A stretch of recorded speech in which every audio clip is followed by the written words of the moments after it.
Let's do that. Hey, everybody, we are live. Come on in. We see you out there. Come on in. Yes, you. Come in. Come on in. Hit that like button.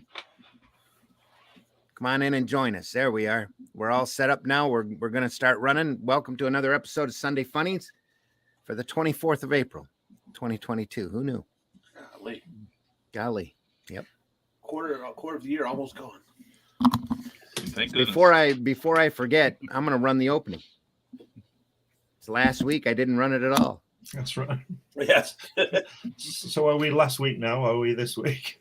We're this week for now. Sounds like one of my shows. Yeah. Hang on, everybody. Here's the opening.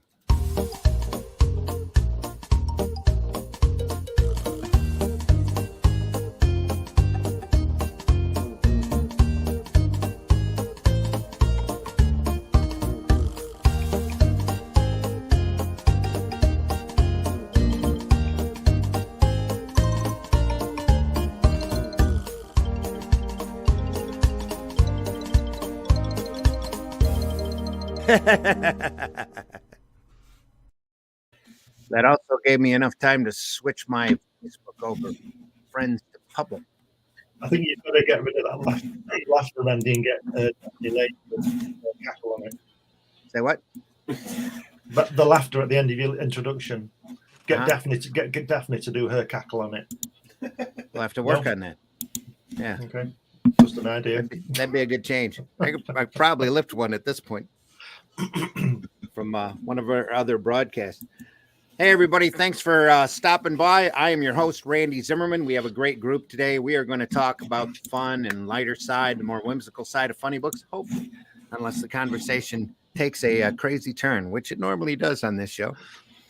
But that's the entire game plan for this show. Let's talk fun, funny books. So I'm your host, Randy Zimmerman. I've been a longtime alternative and independent comics producer, publisher, creator, editor, you name it. I've done it in this business, retailed for over a decade, ran conventions for over a decade, did a comics newspaper that we gave away around my local area for a decade. Been a lot of decades. Done a lot of freelance work. Right now, I'm working on a book about my COVID experience that we'll have a sign-up sheet for eventually as we get farther along. I'm only about 50 pages in, so working on getting that done, plus catching up on a lot of the commercial jobs that I had pile up while I was under. So also with me today as a kind of co-host for this show is C. Michael Lanning. C, introduce yourself. I would call myself a co-host, just kind of a tag-along. More than anything. Tag along? Yeah.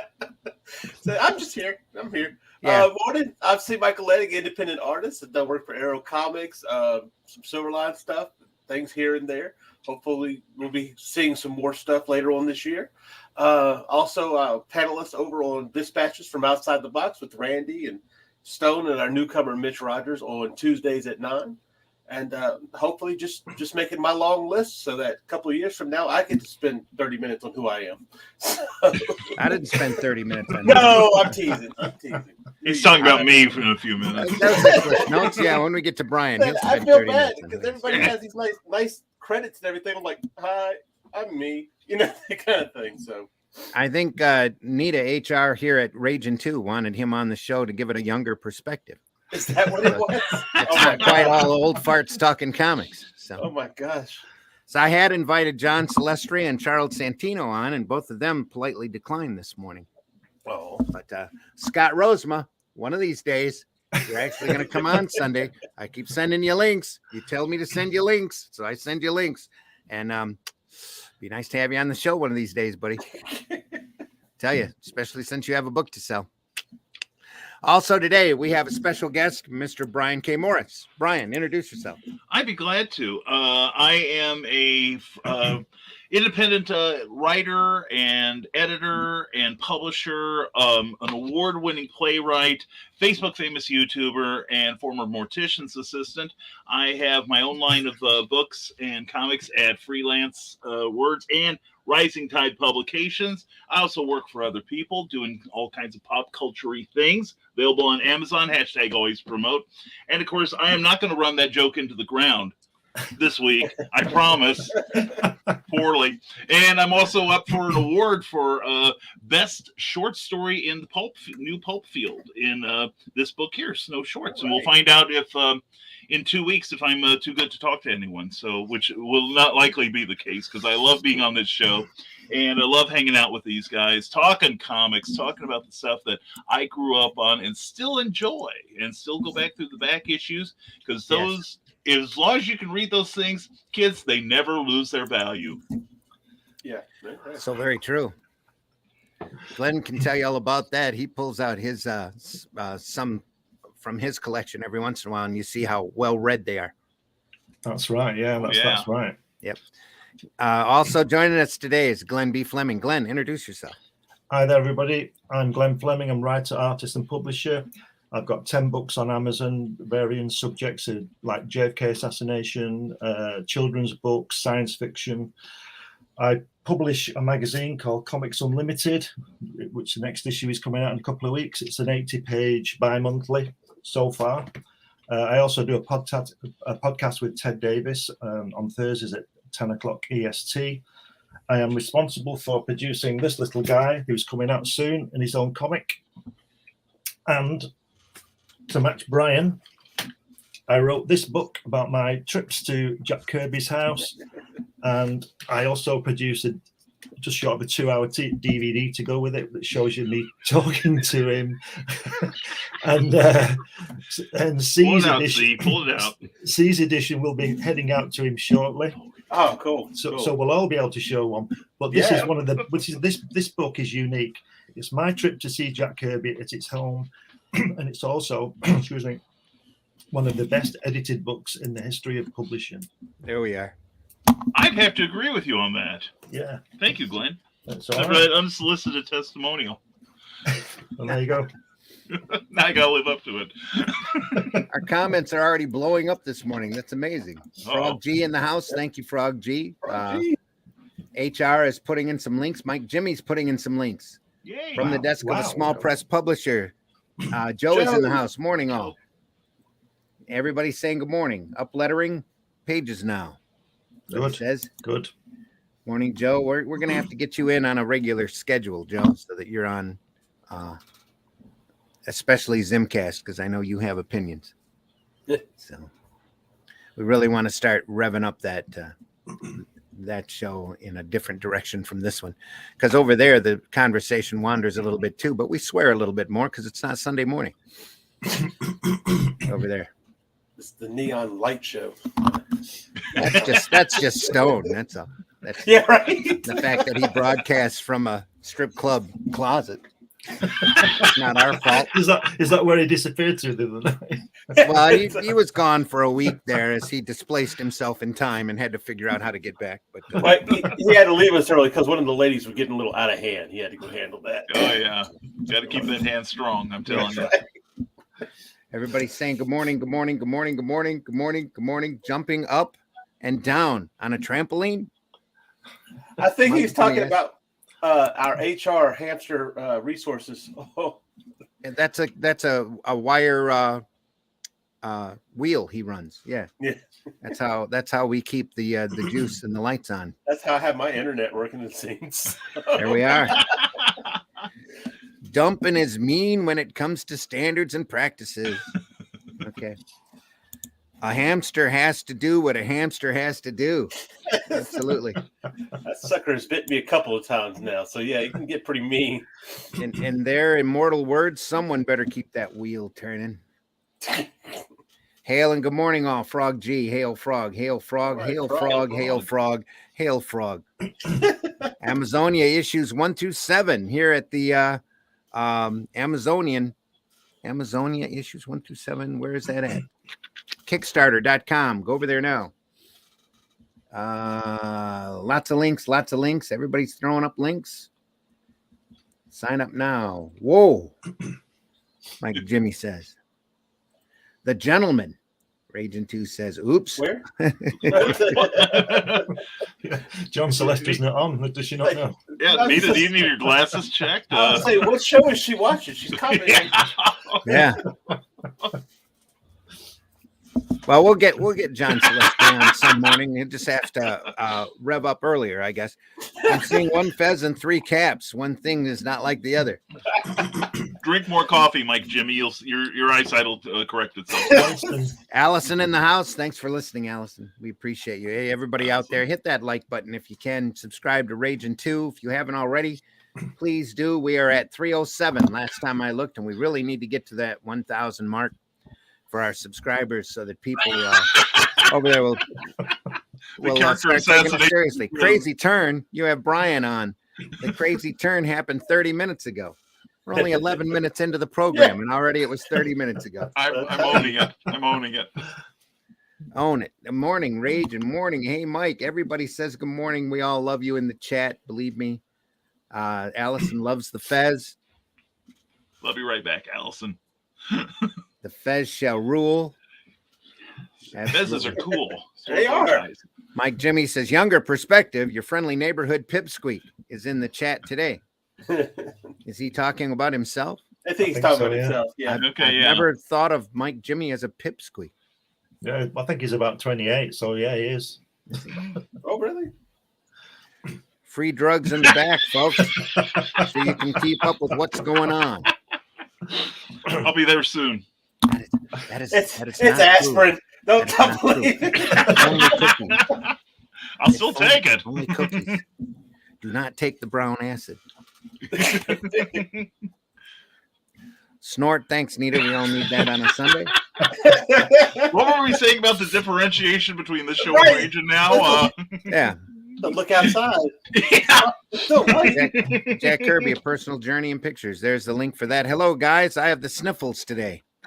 So I won't be on. What a wimp. Jeremy sitting and blowing my nose. We'll be What watching. a wimp. What a wimp. Reach. Get on. Glenn's calling you out, Russ. That's where we put you up on the full screen for the entire episode, Russ. Twinning. Hope you get better soon. Need it. Anyway. 3 Kirby's on screen at this time. Yeah. It's going to be a requirement to be on the show that you own Glenn's book. Well, soon, Russ, it happens. Yeah, there we are. Morning. Everybody says morning. The Ninja's in the house. Hi, the Ninja. Hope you're doing well. Hey, Frog. Hey, Frog. Ugh. Just caught the sick part. Get well soon, Russ. He's got the sniffles. Take care of them sniffles, buddy. We ate the good already. That must be the good acid. No. F you, Glenn. Hey. It's the Sunday Funnies. We're supposed to be friendly. Welcome to the Zimcast for Sunday, the time you should all be in church, you heathens. Where's my warning? My warning card. Russ says it's morning for us. It's afternoon for him. So. Yeah. Oh, that's true. That's true. Me too. Yeah. No floppy titties or Russian bots were harmed during the making of this podcast either. Oh, you speak with such confidence. I guess now we should admit we really are TVMADLSV, though we talk about the fun side of comics. The younger kids, we might throw some words over their heads like quality and Kirby, and it's all good though. It's all good. Everybody's laughing. LMAO. Everybody's laughing at Russ calling out Glenn, I guess. So are we. Morning, all. LDG. Good morning. And Glenn's thinking, boy, I thought the worst I'd get is Brian trying to lash onto my coattails all morning. So I guess that showed you, Glenn. Yeah. So, hey, we're probably not going to talk about contemporary comics this morning because that's Marvel and DC, I guess, are in the mainstream, if you can call them mainstream anymore. They're really not. A lot of those numbers are below the DC implosion. Remember that back in the 70s? The DC implosion happened. Their cutoff line was 40,000. If that cutoff line was there today, Marvel and DC's numbers, their amount of books that they were printing would probably drop in half at least. At least. So maybe there'd be half as many Batman titles. We don't know. But that's just the way it is. That's our commentary about modern comics. Let's talk about something fun. Yes. Here's something fun. I'm trying to get onto Kickstarter. All of a sudden, when I try and look at people's campaigns, when I log in, they say this isn't the right password or whatever, and it is. It's the one I've been using for 10 years. So they call me. Somebody calls me, and then From Kickstarter. Well, the phone, it says we're going to call you, so I presume. Then the phone rings, and I answer the phone, and it's this nice American lady, and she says, "So I'm sorry, there's been a problem. Go to this website." So I don't, because I don't know whether it's a scam. But it seems to be them ringing me, because I try and log in, and they say they will, and the phone rings immediately. But this lady just says, "Go to this website," and I just won't do that. So I guess I'm never going to be on Kickstarter again. You know what I mean? So which sort of lets me off backing anybody, I suppose. Well, I wonder if that's a communication problem from America over to England, because I was just on Kickstarter yesterday and pledged into Christy Shin's book, Demon Bitch. Yeah. You all suck, I think it was called. Yeah. Trigger. Yeah, this has been going on for just a couple of months now. I don't go in every day, but I'm just thinking, well, I'm not going to go to any website. I don't know what it is. So they just lose my patronage, don't they? So, well, can't you go in and change your password? You know, because I know some sites do have a thing where every so often they want you to change your password. But I can't go onto Kickstarter to change it, can I? Because it won't let me in. Yeah, you can. You just there's a your password link in there somewhere. In the logon where you log in, they should have a little thing saying forgot password. You can just reset it. Just put a 2 behind it or whatever. Yeah, then you know it's legit. Yeah. Yes, I'll see. I'm not too worried about it. You know, I just thought I'd mention it. You know? Well, no. It's a valid thing, because that's how so many of us, you know, get a lot of our entertainment. Like just the other day, I got to put in a pitch for my guy here. I got this yesterday from Brian Rodman, and it's a brand new Memoirs of an Angel, and he's got a campaign right now for the nebulizer. Yes, I've seen that. Yeah, number 2, and the first issue was fantastic, and I was going to back it. You say? Yeah, and also you can get a. I may be showing up not in the Fez, but he and Eric Hawkins are both crowdfunding right now. # always promote your friends. For the Zombieful World of Oz number 4. Now, the thing is, they both have, not many people know this, they have enormous skulls. You know, I know this is a big, people have been, you know, websites have been open saying, how big are their heads? And so the thing is, Brian found a vendor that makes a stocking cap with his logo on it. That fits his enormous bunts, as you Britishers would call it. And then the thing is, I pledged for that because I too have an enormous skull through some freakish thing of nature. So not just fezzes now will I have. I will have you know wool caps and stuff. So you'll probably be mistaking me for bad Mike Nesmith cosplay. So. You come on the podcast without that fez, nobody will know who you are. I know. That's that and the glasses. That's how I get around in public without being mobbed. I'm surprised you haven't had a few people come up to you and go, Isaac. I have had people do that, Randy. I did years ago at a show up in Northwest Ohio. They had one of their guests was a Kiss tribute band. Okay. And the fake Ace Frehley looked at me and goes, "Oh, Isaac Asimov." Yeah, right. It sounded just like from the Phantom of the Park. And I thought, this is great. The fake Isaac Asimov has just been validated by the fake Ace Frehley. It doesn't get any better than this. So I'm into it, man. I'm into it. I also get confused with the character from the Gravity Falls cartoon. Oh, Uncle Stan? Uncle Stan, yes. I was wandering around C2E2 one year when that came on, and that's exactly why we have the young whippersnappers here. Yes, exactly. To identify the characters from the crazy cartoons we'd never watch. Then you're missing out. You'd love it. It is a fun show. It is a fun show. I started watching it, but all these people in C2E2 were, "Can I take your photo?" And I'm like, the level of admiration for bad Matt Smith cosplay in Chicago is epic. And so, so I'm like, "Go ahead, take the picture."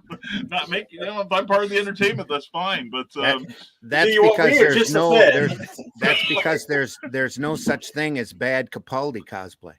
Exactly. Yeah. Exactly. I'm going to get me a pair of sunglasses and strap on a guitar, and I'm off. I'm off to the races. I'm going pro then. My best claim to fame for identification when I wasn't even there, the guy got the wrong guy. I used to produce a magazine called Undercover in the 90s. And in fact, Stone might be interested in looking at that. Maybe not.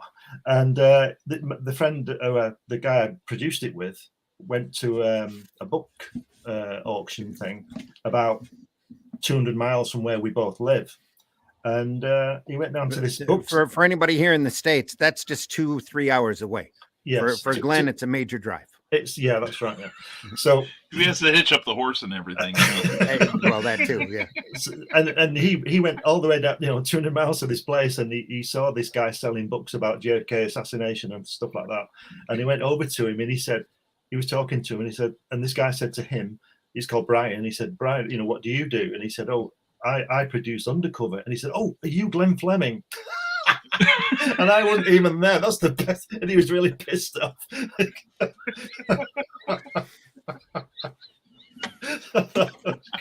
But at least he told me. He didn't have to tell me, did he? I thought that was great. Oh, that's funny. It is. Didn't realize you were so famous. That's right. Yeah, that's right. So, I picked the right coattails. Chat, what do we want to talk about today? Mike Jimmy immediately jumps in with ha ha ha ha ha. Yeah, that. Oh, I'll tell you what, Randy. I've been meaning to show you this. Now, Randy and I, when we talk offline, we each have an Ollie's near us. Now, Jody McPhee from the Small Press Publisher doesn't believe they exist because he doesn't have one in Chicago proper. But Randy, I think he'll be thrilled. I went to one in downstate Illinois, and this is what I picked up. Oh, holy crap. That's amazing. A $40 book. I got it for $6.99. Yeah. By Paul Levitz. Oh. Profusely illustrated. That was going to be my next question. Is it profusely illustrated? It's Will Eisner. It better be. Yeah, it better be. That's awesome. And entire story spanning his entire career, even to the the underground stuff he did for Dennis Kitchen, and it's a great read. It really is. And what underground material did he do for Dennis Kitchen? He did some covers. Oh, for like the Snarf, Spirit? I think. Yeah, for Spirit, and for the Scarf, Spirit books that Kitchen was. Those Spirit wraparound covers are amazing for the Spirit magazine. Gorgeous. Yeah, and the great interviews he did in those. Oh, yeah. Also, some other covers that that he inspired. Yeah. By people like Nick Cardy, who worked for him, and Carmine Infantino and Jim Steranko. So if you have an Ollie's near you, please, for the love of God, go to it and fill your library. I'm a big fan of both Cardy and Steranko for their compositional works. Just amazing. You just showed some in that book, Brian. You just showed some of the pages. Wouldn't you thought the designer would have put them? Just open the book again. You'll see some reprinted pages. Yeah. Just find any reprinted pages. Well, here's some Jules Pfeiffer's script. Not those. The actual strip pages of the strips. Oh, for anything. For anything. Okay. Wouldn't you thought that they'd twisted that round and done it long ways rather than? Well, I think it's a thought.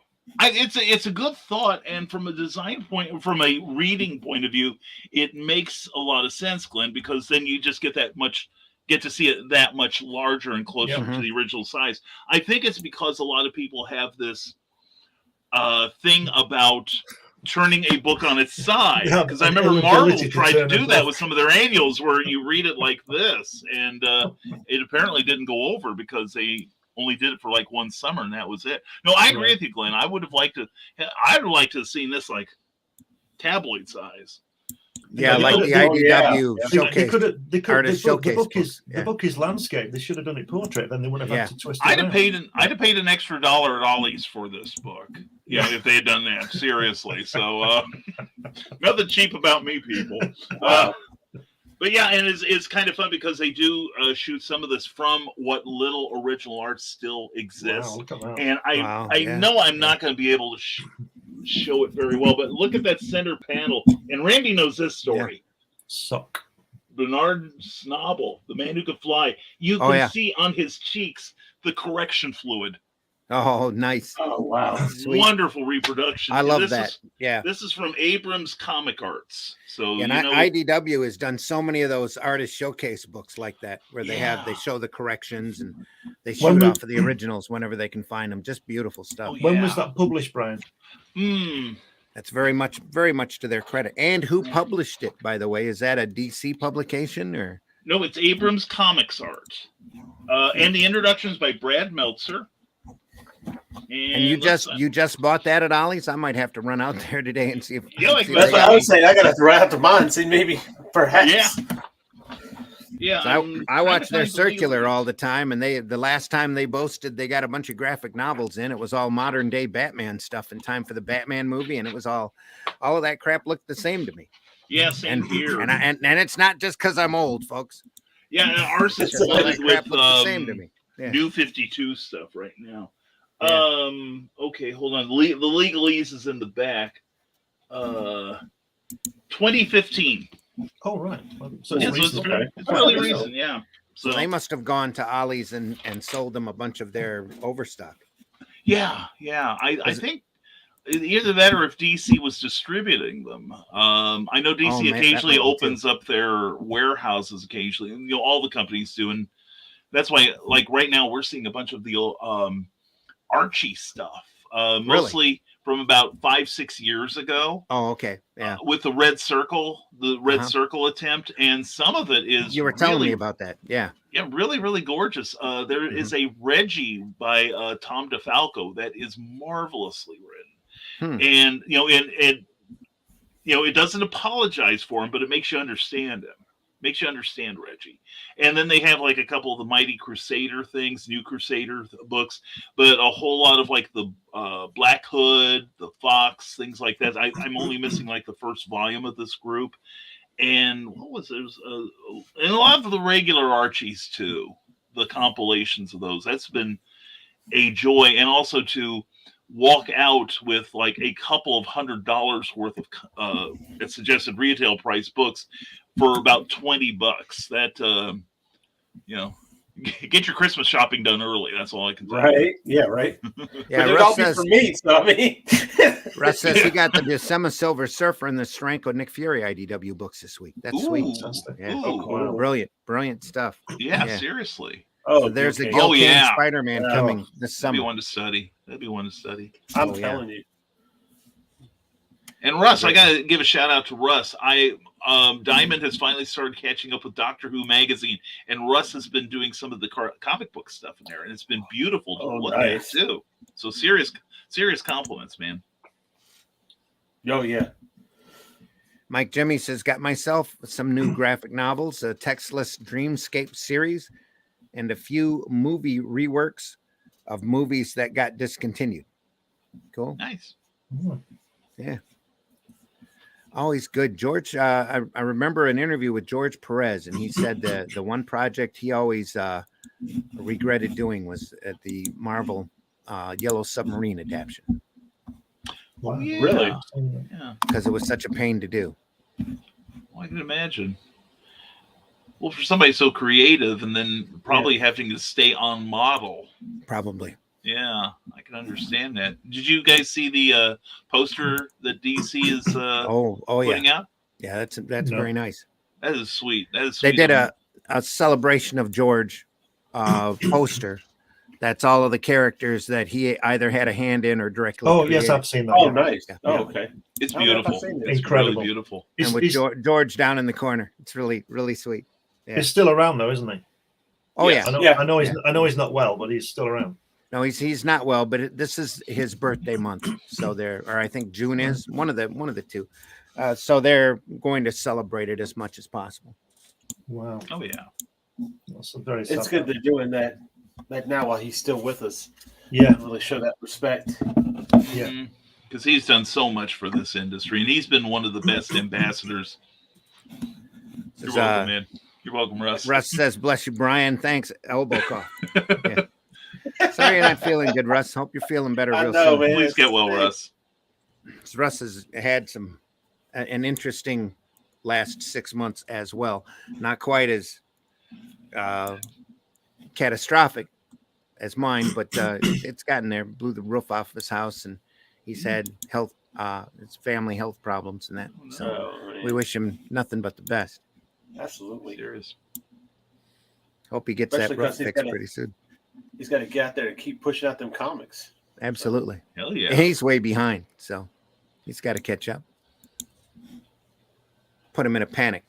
There we are. The adrenaline will cure him, right? Yeah. Yeah, right. The That's right. healing power of Sometimes adrenaline. you just got to work through it. Yeah. That's right. Just got to work through it. Rub some dirt on it. Walk it off. Yeah. There you go. But in this business, it's always feast or famine, especially if you're a freelancer and you're dealing with outside clients. You either have nothing or you have everything happening at once. Mm-hmm. So it gets pretty crazy. There are a couple times a year in my commercial work that I'm just swamped. And that's been, for me, it's been the last couple of weeks.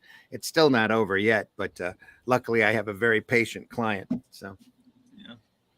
Well, I think it's a good thing to remember that there was a time, and I can say this constantly because I'm kind of overworked myself at the moment, but there was a time when nobody cared how much idle time you had on your hands. Yeah. You know, and, Yeah. the fact that people want your work is incredibly gratifying. Yeah, the worst Yes, it part of is. that. The worst part of that though is when you work for yourself, and I don't know whether this happens to you guys, but this happened to me a couple of times where somebody will ring you and want that job, literally in the morning. So you stay up all night doing the job, and then you chase them to be paid. And then 6 months later, they don't remember having said pay you as much as they would for you working all night. You understand what I mean? Yeah. They just, yeah. they just go back on it, and you think, well, and you can't really tell them to stuff it because you might get more work from them and that kind of thing. Yeah. And then you get the other people who you do lots of work for, and they never pay you, and you're a couple of grand in, and they've got you, and you think, it's a two-way street. But that's the downside of it. But the upside of it is great for me because I can have a different job on my desk every day, so it's just great. Yeah. And now most of it's my own stuff now at this time. Yeah. It's great. Yep. It's a good goal to work towards. Yeah. Russ says he's not feeling so bad, just heavily snotty, which is not great for YouTube. I was feeling snotty this morning myself. Working now. Yeah. This is real life. Still always comes first, no matter what people may say. Yeah. Mike Jimmy says, work always comes in waves, and they just get bigger and bigger the more you do it. That's the way it's supposed to work. Yeah, you're doing it right. Russ says had to turn down 3 paying gigs in as many weeks. Sheesh. Wow. Yep. Wow. Contracts, people, contracts. Always. Yeah, always. Yeah. There's a painful lesson. Everybody gets to learn that at least once or twice in their career. Yep. So, anyway. Yeah. All right, folks, speak up. What's going on? Who's got what? Don't make me start. The last book I got in the mail was Grokken, Grokken, from Indiegogo. Very unique looking book. I couldn't even tell you who the artist was, but he was definitely a good one. So it was a fun book. Came with 2 little mini comics as well, and it was very enjoyable. Nice. Cool. I don't get any. I have it upstairs, or I'd show it in front of the camera and everything. Oh. I have it next to my a big easy chair. I don't buy any comics at all these days, to tell you the truth. I just read the old ones because I've fallen out of love with them for a while now because I just see all the, like you were saying before, Randy, about they all look the same. They're just not. I just don't think they're very good. That's just from the bigger companies. Is all. Yeah, There's from so the much great stuff offered now on. I was just going to say, but moving into the indie side of it, Yeah. Like we do, I think there's a lot of great stuff out there now, and I think we will become the mainstream in a couple of years' time. I think Marvel and DC in that kind of presentation will go, if not already. That's what I believe. I'm still waiting for Octopus Cowboy. It's coming. Oh I know yeah. it's coming. Yeah. I can't wait to see it. Good book. Did you buy into that, Brian? Did you see that? No, I didn't. No. I must not have heard about it because I'd buy it just for the title. Oh, Yeah. it's gorgeous. That's the looking title book. itself. In fact, it's better than what it sounds. It's a really pretty looking book. Oh, really? Oh very yeah, cool. yeah. The Very guy cool. who's doing the I can't artwork on remember it. who did it. Yeah, I can't. We've had him on. once or twice, but we need to get him back on again. Yeah, definitely.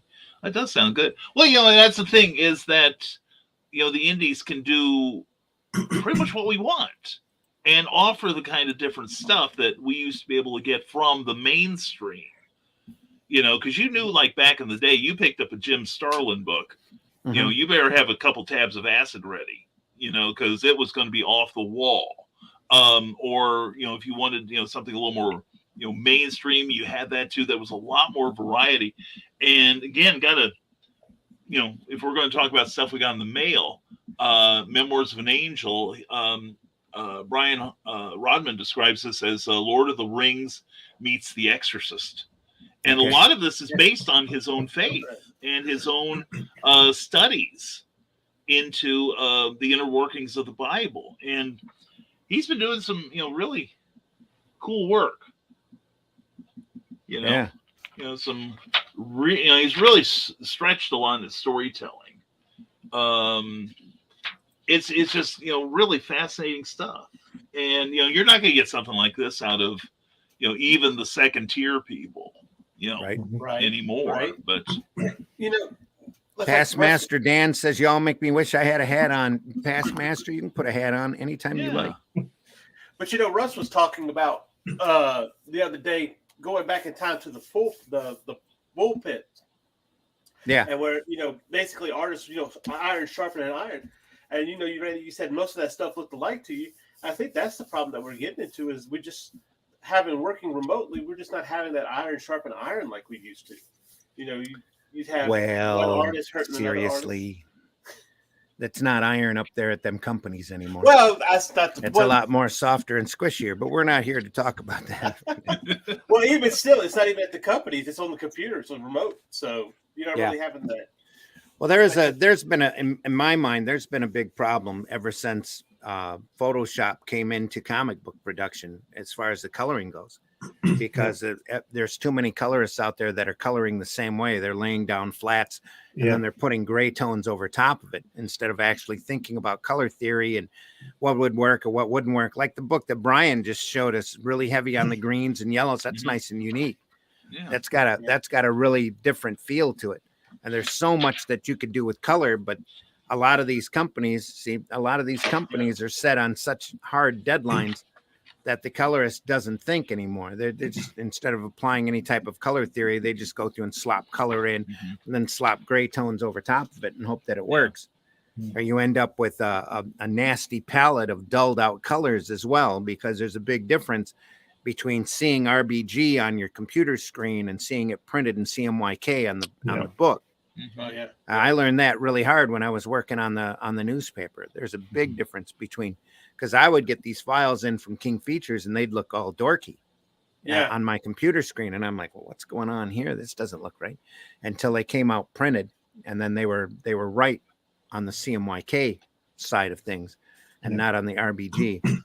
So they have to be really, when you go from RBG to CMYK, you have a tendency to dull out at least 2 or 3 shades. Fluorescent colors are almost impossible to get unless you know what you're doing. And it's just a difficult thing to master or to always keep in mind, because what looks good to you while you're coloring it ends up looking like muddy crap when you see it in print. And a lot of these colorists also, they're working so fast, so hard on such a deadline, they don't even look at the stuff once it's colored to compare it, or once it's printed, to compare it. Yeah. And also you have to watch your printers too. Pardon? So I'm sorry, Randy. I'm sorry to interrupt. No, you're all right. But you also have to watch your printers too. I was at a show one time where somebody had a comic printed by one of the print-on-demand companies. Mm-hmm. And this was popular in home printers about 30 years ago, where instead of a true black, to save you money, they would mix the other 3 primary colors to create kind of a dark purple. And you artist types know that there is a sharp difference between a dark purple base line for your outline for your characters and a solid black. Yeah. And now most people might not have noticed it, but the guy who put it together did. And he switched to another print-on-demand place that did a true black. And I have to, say, looking at the two side by side, it's night and day. Yeah. So even what you see on your computer, even if you make allowances for, the transition to paper type and whatever, it's still the printer that he or she could bollocks it up at that last step before it becomes a physical thing. It's so easy to do. Yeah. Yeah. That's why it's important to know your printer. Yeah, exactly. And to know the type of products that they do, to take a look at some of the stuff that they've printed in the past. Unless you get really lucky, like we did with the Long Shots campaign, where you end up with a printer that had never printed a comic before, and they end up doing super quality work. Yeah. Yeah, and I printed a comic about 5 years ago that from the same region, actually, Randy, as yours were printed in, about 30 miles away, I think, in fact. And they did a little bit of comic work, but they just what I saw on the monitor was what I got. It was nice. Just knocked it out of the park. Oh, yeah. Could be your print files, too. If your print files are lined up right and you know what you're doing when you set them up, right, Glenn? You'll get back what you're looking at. Yeah. I always put well, not all the time, but a lot of the time, for a solid black, I always put 100% magenta and 100% cyan behind it as well. That really, really makes it, and with 100% black on top of it, because it really, really darkens it, really makes it black. And you have to have a printer who knows what they're doing too, and a print file as well, because you get off by just a hair, and you're going to end up with some fuzz. Yeah, but the thing is as well is that sometimes some printers, I don't know why, but my experience is if you just give them 100% black, 100% K, it's a very, very, very dark grey. It's not a true black. That's why I always put the magenta and the cyan behind it, because it makes it black, right? Darkens it. But like you say, if the register's out, but then again, that's one of the best things about the old comics in the 60s, that the register was out. See all the yellow and all the magenta next to it. It's great. Yeah. Mike Jimmy says he should have the variants for Life on Korra 5. Come in tomorrow. Good. Cool. The Ninja said, I heard Groken was good. It was really good. It was really well done. I haven't sat and read it yet, but from what I did look at it and look through it with it, it looked excellent. Hey, the Ninja. Hey. So Jason just said he's about to go to print. I'm not, is that Octopus Cowboy? I hope so. Yeah. So, Jason, I think she puts the name in there. Jason starts with an O. I cannot remember. Oh, Jason Orphalis. Yeah. I'm not positive. Yeah. You're probably closer than I am. You know how I am with names. So the moment a good fulfillment distributor comes around, indies will strike gold. Well, yeah. Yep. Has to be good and dependable, though. Speaking of distributors, what's the position with Diamond these days? I know they're getting a lot of flack off everybody. They're the only place you can go, aren't they? And they're sort of telling people what to print. Is that right? there's still Luna out there, and Penguin is picking up some stuff, from what I understand, that's going to the retail shops. But the majority, practically all of the retailers, all kept their Diamond accounts and just took the bite with the Marvel and DC distribution. So whatever Diamond can get a hold of, they'd much rather deal with low profit margin in one distributor than have to go through 3 or 4 other distributors. That's why it's so difficult right now for an indie distributor to get a foothold into the retailers, because they've been programmed for the last 30 years to only deal with one distributor over and over again. Right. And that's all that they want to deal with, instead of looking for a better profit margin or a better pricing structure, or a quicker delivery or safer delivery, which has always plagued Diamond. Delivering books not in pristine form, or at all, for that matter. Or at all. If you're on the lowest rung on the Diamond pull list, you're lucky to get anything that you get. Yeah. And then they expect you to pay for it. But since all this, like for instance, there's a lot. One of my LCSs wasn't getting many image products that they had ordered, and now with this, they're starting to see them more.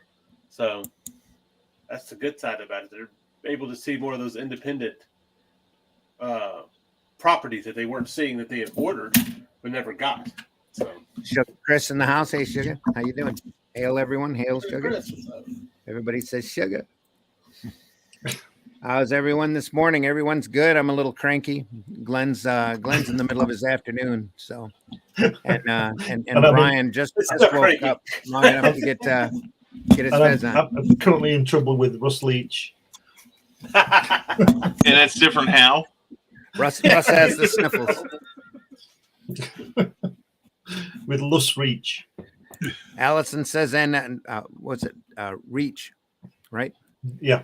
And this is why I don't color by grayscale. Yes, Allison, absolutely. Oh, let's keep going. There's still lots in the chat here. There's a big difference between multiplying color and actual coloring. Yep. True. Good morning, Sugar. Good morning. Good morning. Hi, Allison. Everybody says hello. There's more links in the chat. Folks, feel free to go through. Rising Tide looks like Asimov. If only I was that good a writer, though. I don't think they were here when we were talking about that. So Then you'd be working on 6 things at once. Probably, and getting them all out, and I'd have about 250 books out by now. So Yeah. I was feeling a bit under the weather yesterday, so I missed out on an auction that had some comics. Curses. Sorry, Sugar. Sorry about that. We've covered that on the Zimcast the last couple of episodes, a heritage auction that they had, that they were stunned at the amount of money that they were pulling in. Heritage they were probably sitting here all happy going 20%, 20%. Randy, you just mentioned 5 minutes ago about the people coloring using flats and the Photoshop and all that kind of thing. And I'll probably start boring everybody here, but I always do traditional artwork and I use colors and inks and paints and all those kind of things. Sure. And it's such. I've yet to see. I'm not saying people shouldn't do what they want to do, and of course I understand that. But I've never seen a colored work that looks as good as a hand painted one. And if anybody can show me, I'll concede. But I've never, and I can't understand. Well, I can understand. It's probably an economic thing, but why people don't want to color and hand color like I do that. I'm not saying it's any good, but I do that because I like doing it. I love doing it. Well, I can tell you digitally, it's a matter of convenience. Yes. Because you can do it so much faster on the computer than what you can on what do they call it? Traditionally. Yeah. Well, I understand that, but what are you producing? You've got this great line work, and then somebody's messing it up, putting muddy colors on it. Exactly. But I've seen some watercolor looking material come out of Photoshop that was really good, or out of Clip Studio.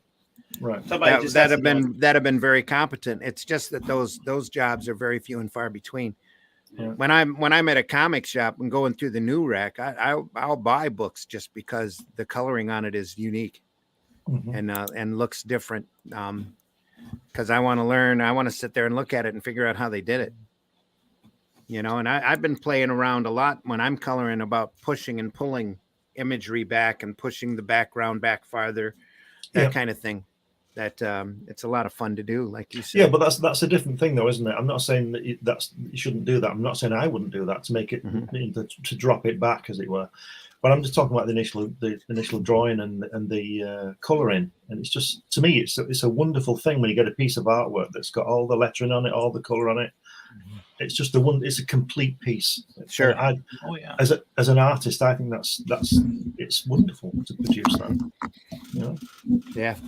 I guess not everybody's wired the same way, and plus, No. I have known of a couple of artists who are colorblind. Yeah. So if you have that impediment, it's probably best you stay away from the coloring. So well, if you're colorblind, you wouldn't know, would you? Well, you would, but the readers would. The readers would, figure it out. Yep. Anything really bright will just turn white or much darker, only in offset printing with custom inks put in rather than CMYK works for that. Peter Samedi is somebody that sat down and figured out how to color when you're being printed on newsprint in order to try to make the colors pop. A lot of the Alterna books are shining examples of that. Some pretty interesting coloring work there.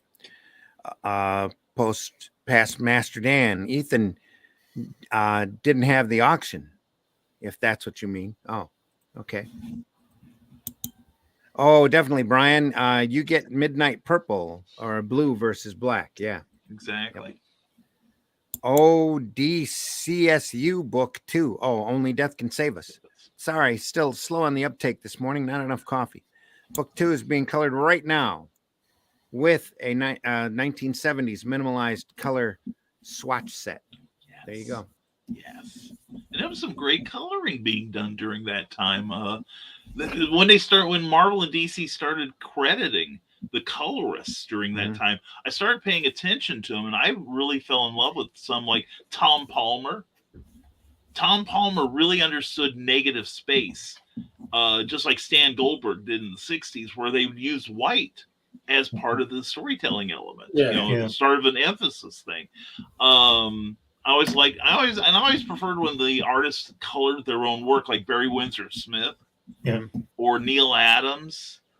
I really liked a lot of that 70s coloring. And then you think about that, and that was just with Dr. Martin dyes for the most part, and a little bit of coding for the printer. So I was just going to say, remember those days of the Marvel colored and printing on plastic plates? Oh, where God, everything was garish and loud there for a while. And you thought it was bad when they used lead, and the details just dropped off. I remember one issue of Captain America when it came into the shop, and he's fighting like the Armadillo or something like that, and Cap just swats Armadillo or whoever this villain is in the face, and they just switched to plastic plates. And the next one is a close-up of the villain, and it looks like, and the image of his nose dropped out. And I'm like, how hard did he hit him? Good God, that man should be dead by now. Knock the nose right off. Or something. Yeah. I saw somebody making a comment about this the other day, because they're recoloring old art, and what some of it they have to recolor. Well, no, but what they're doing is the way that they're coloring it is how they color now, as opposed to the methods that they used to use, like the 4-color system or whatever. And the thing about it is, he said the line work showed you where your shade and your shadow and stuff were, and it did the heavy lifting. All you have to do is really just put in value. You don't have to put 5 different shades of dark to light to get it, because that already the penciler already did the work for you. As far as that. Well, like Brian was saying, somebody like Tom Palmer, who is really heavy on the on inking. That's my only minor, and I mean it's a minor complaint about Tom Palmer's. Tom Palmer inks like Tom Palmer, and it doesn't matter what the pencils look like; it looks like Tom Palmer. After he gets done inking it, just Vinny Coletta had almost the same problem at times, where you could tell. Oh, you'd open the book up and go, "Oh, Vinny Coletta." That's not really somebody you really hear. Like, he had the same problem as Vinny Coletta. It's like, oh crap. But at the other end of the spectrum. Exact opposite end of the spectrum. Yeah. In the mid 60s, we had a comic magazine called TV 21 or TV Century 21, and another one called Ranger. You've probably seen those. And in those comics, I said before, we had Frank Bellamy and Mike Noble and Ron Embleton, Don Lawrence, and people who they were illustrators, and the artwork is full color, and it still stands up today because they use those Dr. Martin dyes, watercolor dyes, 60 years old, and the colors are still, and a lot of the artwork, some of the artwork's faded, but a lot of it's still there. But they used a process called photogravure, which takes the negative and etches it into a metal plate, and that was groundbreaking at the time for that kind of magazine. I think other magazines, like let's call it not adult in the sex way, but adult magazines, for like Life magazine would use that kind of printed. But for a comic, I don't know if you've seen those Frank Bellamy Thunderbirds and things like that. Oh yeah. Have you seen the comics though? You might have seen the art. Have you seen the actual comic?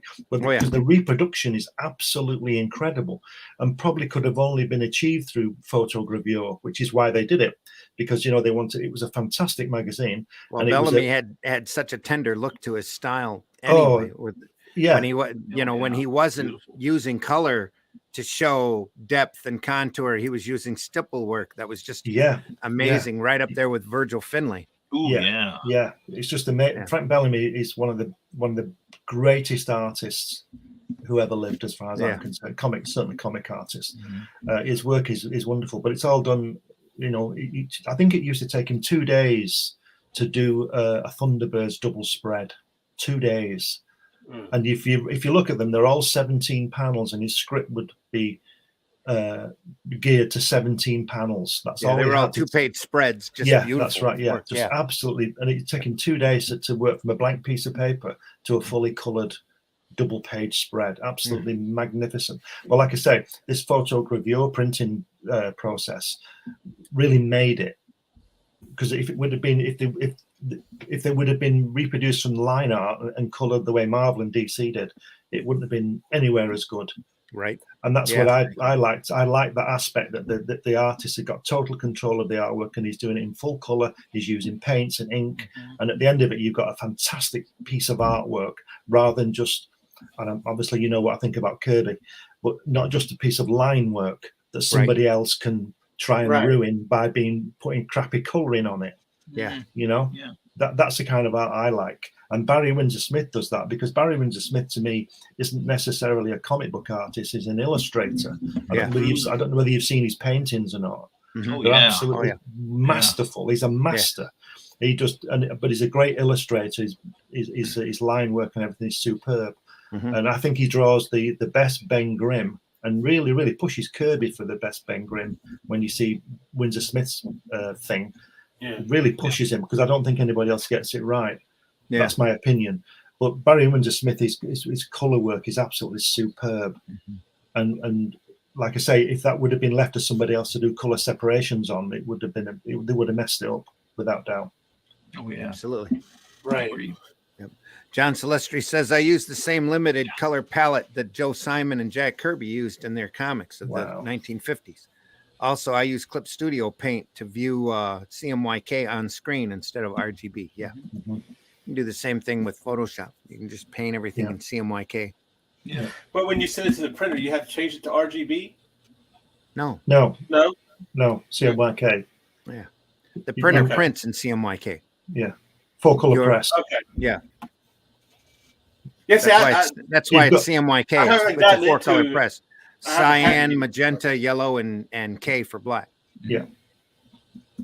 Right. Because from magenta and cyan and yellow, you can get all the other colors. Black will be printed last as like a holding, really. And so if there's any kind of misregister, the black will probably take care of it in the line work. And that was the whole idea, is to tuck all the color behind the black. I learned printing apparel. Yeah. That you always used your darkest color. You always printed that last. You screen printed that last in order to hide all of your color bleeds. Yeah. I have to learn all that. That's the way they used to do the old funny papers. That's why when somebody showed me, I had somebody over to show me how to color digitally back when I was figuring out how to do it. It was like, oh, yeah, just like apparel. You take your black screen, tuck all the rest of the colors back behind it. Yeah. Yeah. That way, if you make a mistake in your coloring, you've got that black line to cover it up most of the time. Right. Yeah. Plus, you don't want the color on top of the black line, because it will make it muddy and crappy and gray and whatever color. So that's.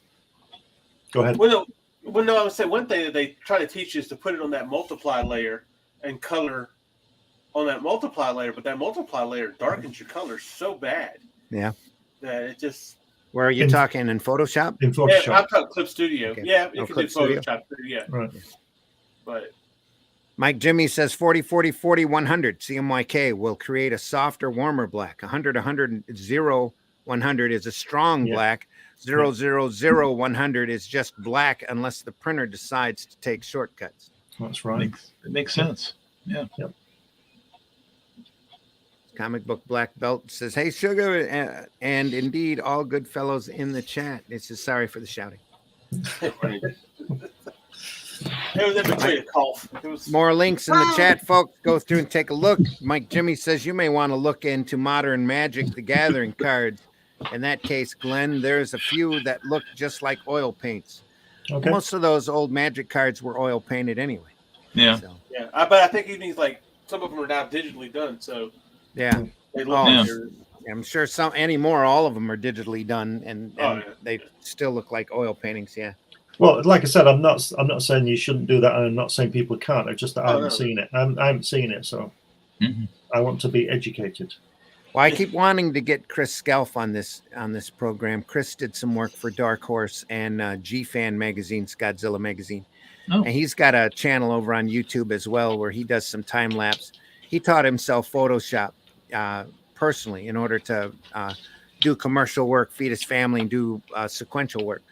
But he colors in a painted style, in a very painted look to his That's work. fantastic too. And he works incredibly fast. So he does a lot of fantasy work. He did the cover for the Revolt book. Right. Yeah, I've seen that. Yeah, right there.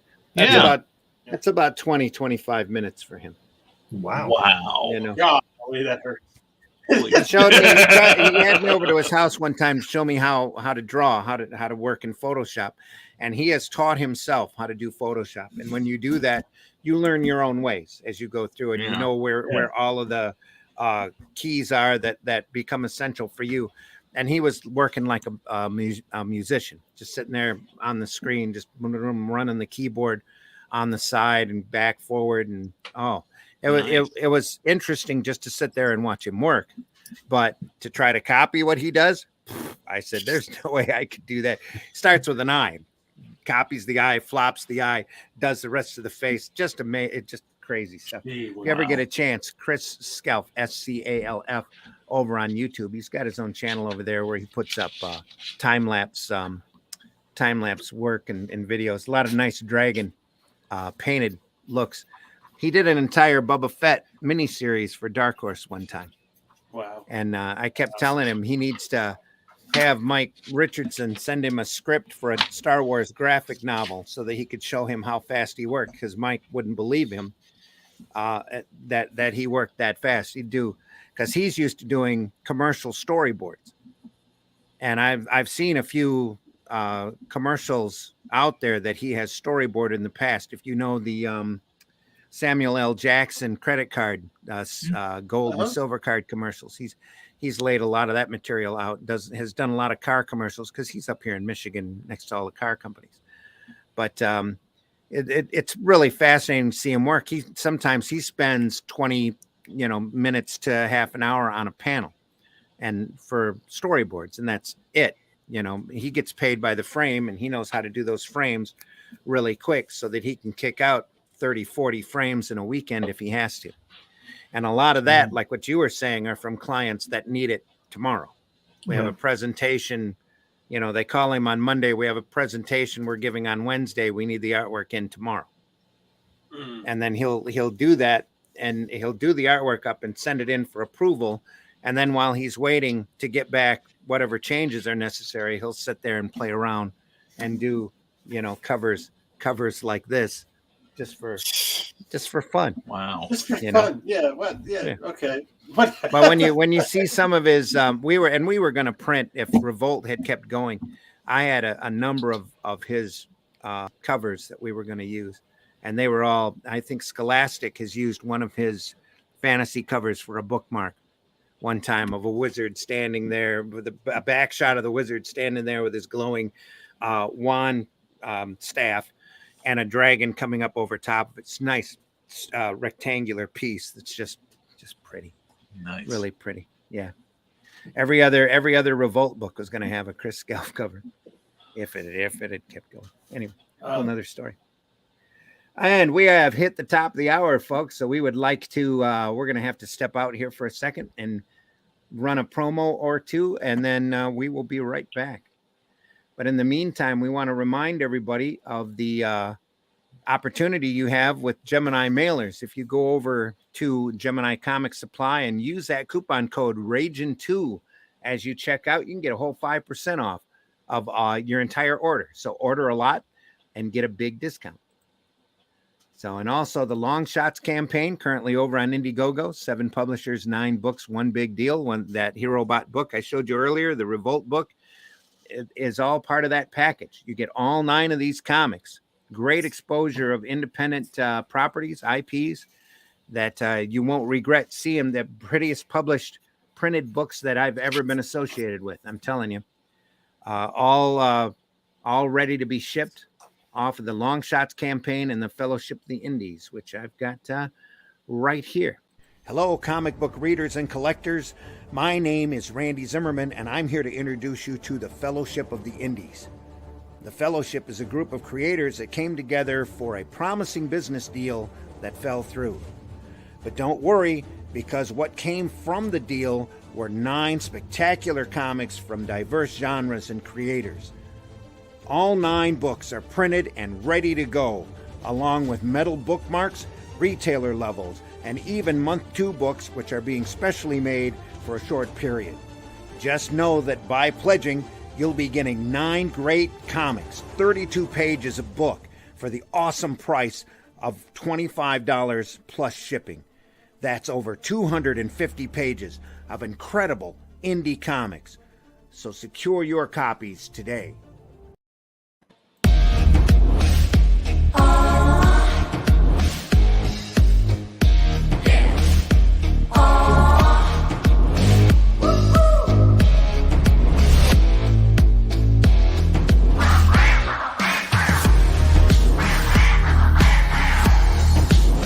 Your favorite podcast, it's Critical Plus. Your favorite podcast besides Sunday Funnies here on Sunday morning and Rising Tide Publications. Thank you. So there we are. Welcome back, everybody. It's Sunday Funnies for the 24th of April, 2022. See, Michael has stepped out for a minute, probably taking a potty break. He said he's gone to get more coffee. Going to get more coffee. Okay, Yes, that of works. course. Yeah, Sure. that's I cool. don't know Yeah. why. Don't know why he would do that, but there you go. There you are. Let's see where we left off in the chat. The chat has blown up again. Good morning, folks. From Nicolas Coffee. Tockert. Coffee. break. Okay. Good morning, folks. Great to see you on a warm Sunday morning. Yes, it is a warm Sunday morning. But now, if I have too much coffee, I will have a potty break later. So, Allison says, I also use a limited color set inspired by 70s and 80s. So I does like my it. wife. I Yeah, like the she limited does some color. coloring too. Yeah. It doesn't, as long as you don't get too crazy with it. It's all good. Morning, Nick. Morning. Everybody says morning wizard alert. Oh, Thanks, past Master Dan. More links in the chat. Artists who color their own work. There is no confusion on their vision. That's very true.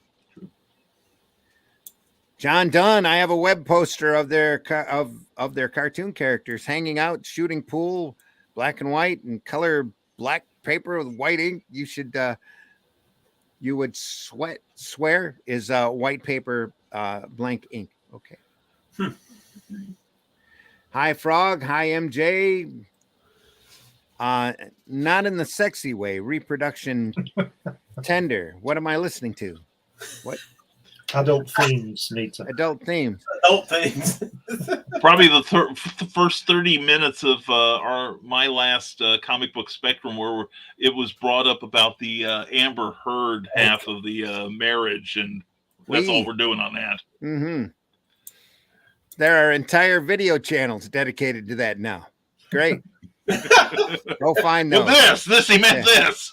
Not this. not what I said, but this. No, I was talking about the Amber Heard mess. Oh But, yeah, well, there's been stuff like that for years. But yeah, a lot of that kind of art ended up in the 80s, 90s Franco-Belgian stuff. I love it. Yeah, a lot of great European publishing great coloring there. over there. Just pretty. I had a volume of Trigon Empire. I had no idea what the heck it was, but I loved it. Don Lawrence. That's Don Yeah. Lawrence. Beautiful artwork. Nita, go back to work mode. And the thing with the You don't want to Trigon, know. Yeah. the thing is with Trigon Empire was they tried their best to ruin that artwork. They got full color illustrations from Don Lawrence, and then would stick the word balloons on. Oh, The word balloons were typed, like typesetting. and they were just. I've seen some art where the word balloons have fallen off, they've long fallen off, and there's a square that's smudged all the artwork and it's all brown. It's horrible. And that was one thing that really stuck in my mind when I saw that stuff in Ranger back in the mid '60s. Was I look at the Marvel comics and it would list the letterer, and the lettering by Sam Rosen and Art Simek is beautiful, as you know. Mm-hmm. But when I saw the Thunderbirds stuff, in my comics, British comics, it was always stuck on, or the artist would leave a blank panel in the artwork for them to fill it, and it was usually typeset. Yeah, it's horrible, and the bubbles were usually square because that's easier to do. It's horrible. It ruins the artwork. That Don Lawrence stuff, that Trigon Empire, is a superb artwork. Yeah. But it is fascinating to see how so many people have worked in so many different ways over the years. Yeah. You think about like the old EC comics. Yeah. That were sent to the artist already lettered. Yeah. The entire script was there. You had a block of text on top that described what the picture was, and whatever dialogue was necessary, and that was sent to the artist to fill in after. If you look at such as Mort Drucker's work in Mad, that typeset, those word balloons and whatnot were stuck on the artwork as well. Yeah, which is horrible. Yeah, and it used to be by either spray tack. You'd spray the back of it and slap it on, or you'd use wax. Yeah. You'd sit there and have to wax it and turn it over and press it down and hope it stuck long enough to get past the camera. I don't know whether you've seen the British comics from the '60s called Terrific and things like that, and they started reproducing Marvel comics. Okay. Yeah. And apparently a 16-year-old Barry Windsor Smith was in charge of, get this, when you see these comics, I could never work it out for a while. I was only a young lad, and it was like you'd get a panel, say the Fantastic Four were in the panel, and say Reed Richards' arm went off the end of the panel. Then the panel, it was obvious that the panel, because the page size was different and it had to fit the page, they would draw the panel like another quarter of an inch down and then draw the lines down, continuing his arm. Do you understand what I mean? And you could tell that somebody else had done it, when it turns out it was a 16-year-old Barry Windsor Smith doing that. So I've read, and but he improved a lot. Let's put it that way. I've got a Titan's pocketbook right here. Oh, 15p. Yeah. Look at the size of this. It's the size of what we would call an ash can here in the I've got here in the States. well. All in black and white. Yeah. Sometimes very poorly reproduced. Yeah. But you could read it just like those essentials, only smaller. This is very much in the ash can, about a half of an 8.5 by 11 sheet folded. Yeah. Look to it. An old Avengers cover in the front. And then they'd run all sorts of different stories. There's a Captain America from Tales of Suspense. Mostly all Kirby, mostly all early mid 60s. There's some Thor right there. Just great stuff. Sometimes you had to have a magnifying glass in order to read it. Yeah. But especially when you got older and your eyes start going. But just great stuff. And then they would print the regular Titan magazine was that big with 2 pages on it, and then it would fold out very much like that Will Eisner book used to. Yeah, that Brian showed. Yeah. And they ran through. Yeah, there you go. Mm-hmm. They ran through the entire Marvel Comics library like 5 or 6 times over.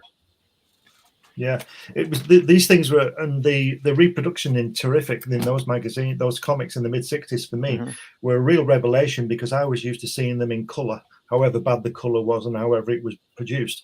Right. I actually got to see the actual line work of these Kirby and John Romita and all these people who drawing this stuff. Sure. And I that's why I like the essentials so much, because I can look at the artwork and it's not muddied by any crappy coloring. I can see the line work. Or back then, some horrible misprinting, especially when they were doing dot matrix printing, where you end up with wavy colors. Yeah. Why the Hulk was green and not gray. Because green was an easier color to maintain, as opposed to trying to mix dots together and have it look gray. Yeah.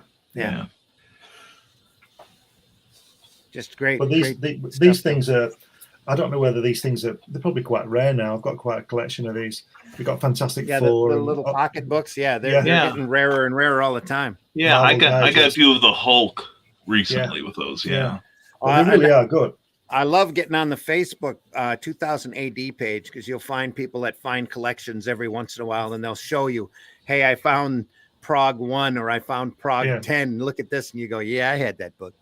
Yeah, it's awesome. I wish I still had that book. Yeah. I've got some of the old stuff from the early 80s in a box somewhere. I don't know what's in there, but there's a lot of that great Cam Kennedy, Rogue Trooper, all that sort of stuff, and Brian Bolland and all those people. Oddly enough, I've never seen any 2000 ADs that were slabbed by CDC. No, that's a good point. I wonder if they don't make that size of container. I would imagine they do. It's magazine size, pretty close. That's true. That's true. But I don't know if anybody out there has seen a slabbed 2000 AD. Let me know. Send me a link. Yeah. I'd love to see one just to see it. Send you the slab. Even better. Well, you can send me the slab too. Heck yeah. I'd show it on camera. I'd be happy to. 2000 AD #1 slabbed. I don't even know what to say. It's so probably rare right now to find a 2000 AD Prague 1 in any conditions, like an action one. Only those 2000s were made to be super disposable. I mean, it was all newsprint and could fall apart at any time. Yeah, and often did. Just barely enough for the kid to buy it from the newsstand and run through it once or twice and stick it in their back pocket, and that was it. Sure. Yeah, they were just throwaway, weren't they? Basically, it's only in recent times that all the artwork has become. All the good comics are. Yeah, that's all right. The good comics are. Look at that Bazooka Joe and even the silly chick publications that I love running across. Whenever I'm at a truck stop, I look for them. We used to. Did you guys just to have them? You probably did get this because we sort of follow you, but we used to get chewing gum with little Bazooka Joe. Oh yeah, many years. Yeah, that horrible pink chewing gum that was absolutely fantastic that we all used to love as a kid. Yeah, and then but the best thing, I used to buy that. The chewing gum was awful, but I used to buy those for that little Bazooka Joe strip in it. It was wonderful. Yeah, I used to save mine. I collected them for several years and lost them when we moved. So somebody had posted on Facebook a collection of micro books that you would buy from the 25-cent gum machine. Yes. Wow. Yes, I still Remember have those Marvel micro books. They have a book out that have all the micro books reprinted in it. That's in it's in a larger format. It's about 4 by, maybe 4 by 5 or 5 by 4. Just amazing. But when they're blown up like that, you go, these are really crappy books. It's poorly done. But I remember as a kid going, ooh, comic, look at this. And having the things were maybe an inch tall by 3/4 of an inch wide and super thick. And the first minute you open them up, you hear that crack on that spine. You knew the book was blown. But it's just such great. And the stories were bad, just simplistic and horribly stupid. But you got it out of a quarter. You got them in a quarter bubble in a quarter gum machine, And usually long before your time. See, that was. And you got like 3 of them if you're lucky. Say what? And you got 3 of them in the bubble if you were lucky. And so you lucky, put in another quarter, try and get them all, and you wound up with all these. Oh, you'd be looking at the machine trying to bang on it in order to get it in the right position. Keep feeding quarter till you got the one you wanted. Oh, there's one with Thor. Look at that. $20 later. But they used to sell those Marvel stickers back when I was a kid that Stan Lee would go through and put a funny bubble on. That were these great character drawings by Kirby and Romita and all of the old Marvel bullpen, and then they'd put a goofy word balloon attached to it. Yep. Then you could peel them off and stick them anywhere. They've got a book of those out now too, showing all the different sticker runs that they did back then. But when I was a kid, they'd be all over the school books and everything, just causing a lot of havoc. Those would come 10 cards, 10 stickers in a pack with one of those really bad plank bubble gum sheets, those plastic that tasted worse than the bazooka gum. Yeah. When I went to secondary school, when I was 12 or 13, I had a lucrative time drawing Spider-Man and the Hulk and Thor's head on people's hands for a penny. Okay. For a penny, and they obviously they'd wash their hands, hopefully, and then you come back the next day for another one. I made quite a bit of money, only pence, but only, I made quite a bit of money until I got hauled before the headmaster and told to stop. So that was my first entrepreneurial day. That was my debut, Yeah. You're here to learn, not to earn. Yeah, that's right. Yeah. Right. I mean, I said to him, what harm am I doing? They want it, I can do it. They give me money, everybody's happy. And he said, don't do it again. Yes. So I stopped. Really is tragic that so many of these names and techniques are being lost. Well, yes and no. They're being replaced by other names and other techniques, and depending upon who actually cares about what they're doing and who doesn't, Yeah. There's still some good stuff out there. You just have to find it. And it seems like every year it gets harder and harder to find, especially when these idiot companies up there won't reprint the good stuff anymore. Mm-hmm. You have such a hard time. They announce a reprint book like the Justice League Avengers book, and all of a sudden, it's gone, and it's the collector's value on it is super high because everybody knew they were underprinting that book. Mm-hmm. Everybody knew that book was going to be underprinted, so everybody wanted one. So the lucky people that got one, but they should have, tripled that print run. And some say it was because of the paper shortage. Some say that was all that Marvel and DC would let them print at once because it was for Hero Initiative, and they decided that it was a charity, so they'd allow that printing to happen. It's hard to say, but it was grossly underprinted, and it's still valuable. It's not like a collector's item that eventually goes. It starts out as a big, a higher price and then drops down.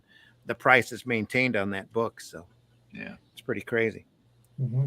But those reprint books are few and far between. And back when I was a kid, they were all over the place. Marvel Tales, Marvel Triple Action, the Tales of Suspense books, the Tales to Astonish were being reprinted all over.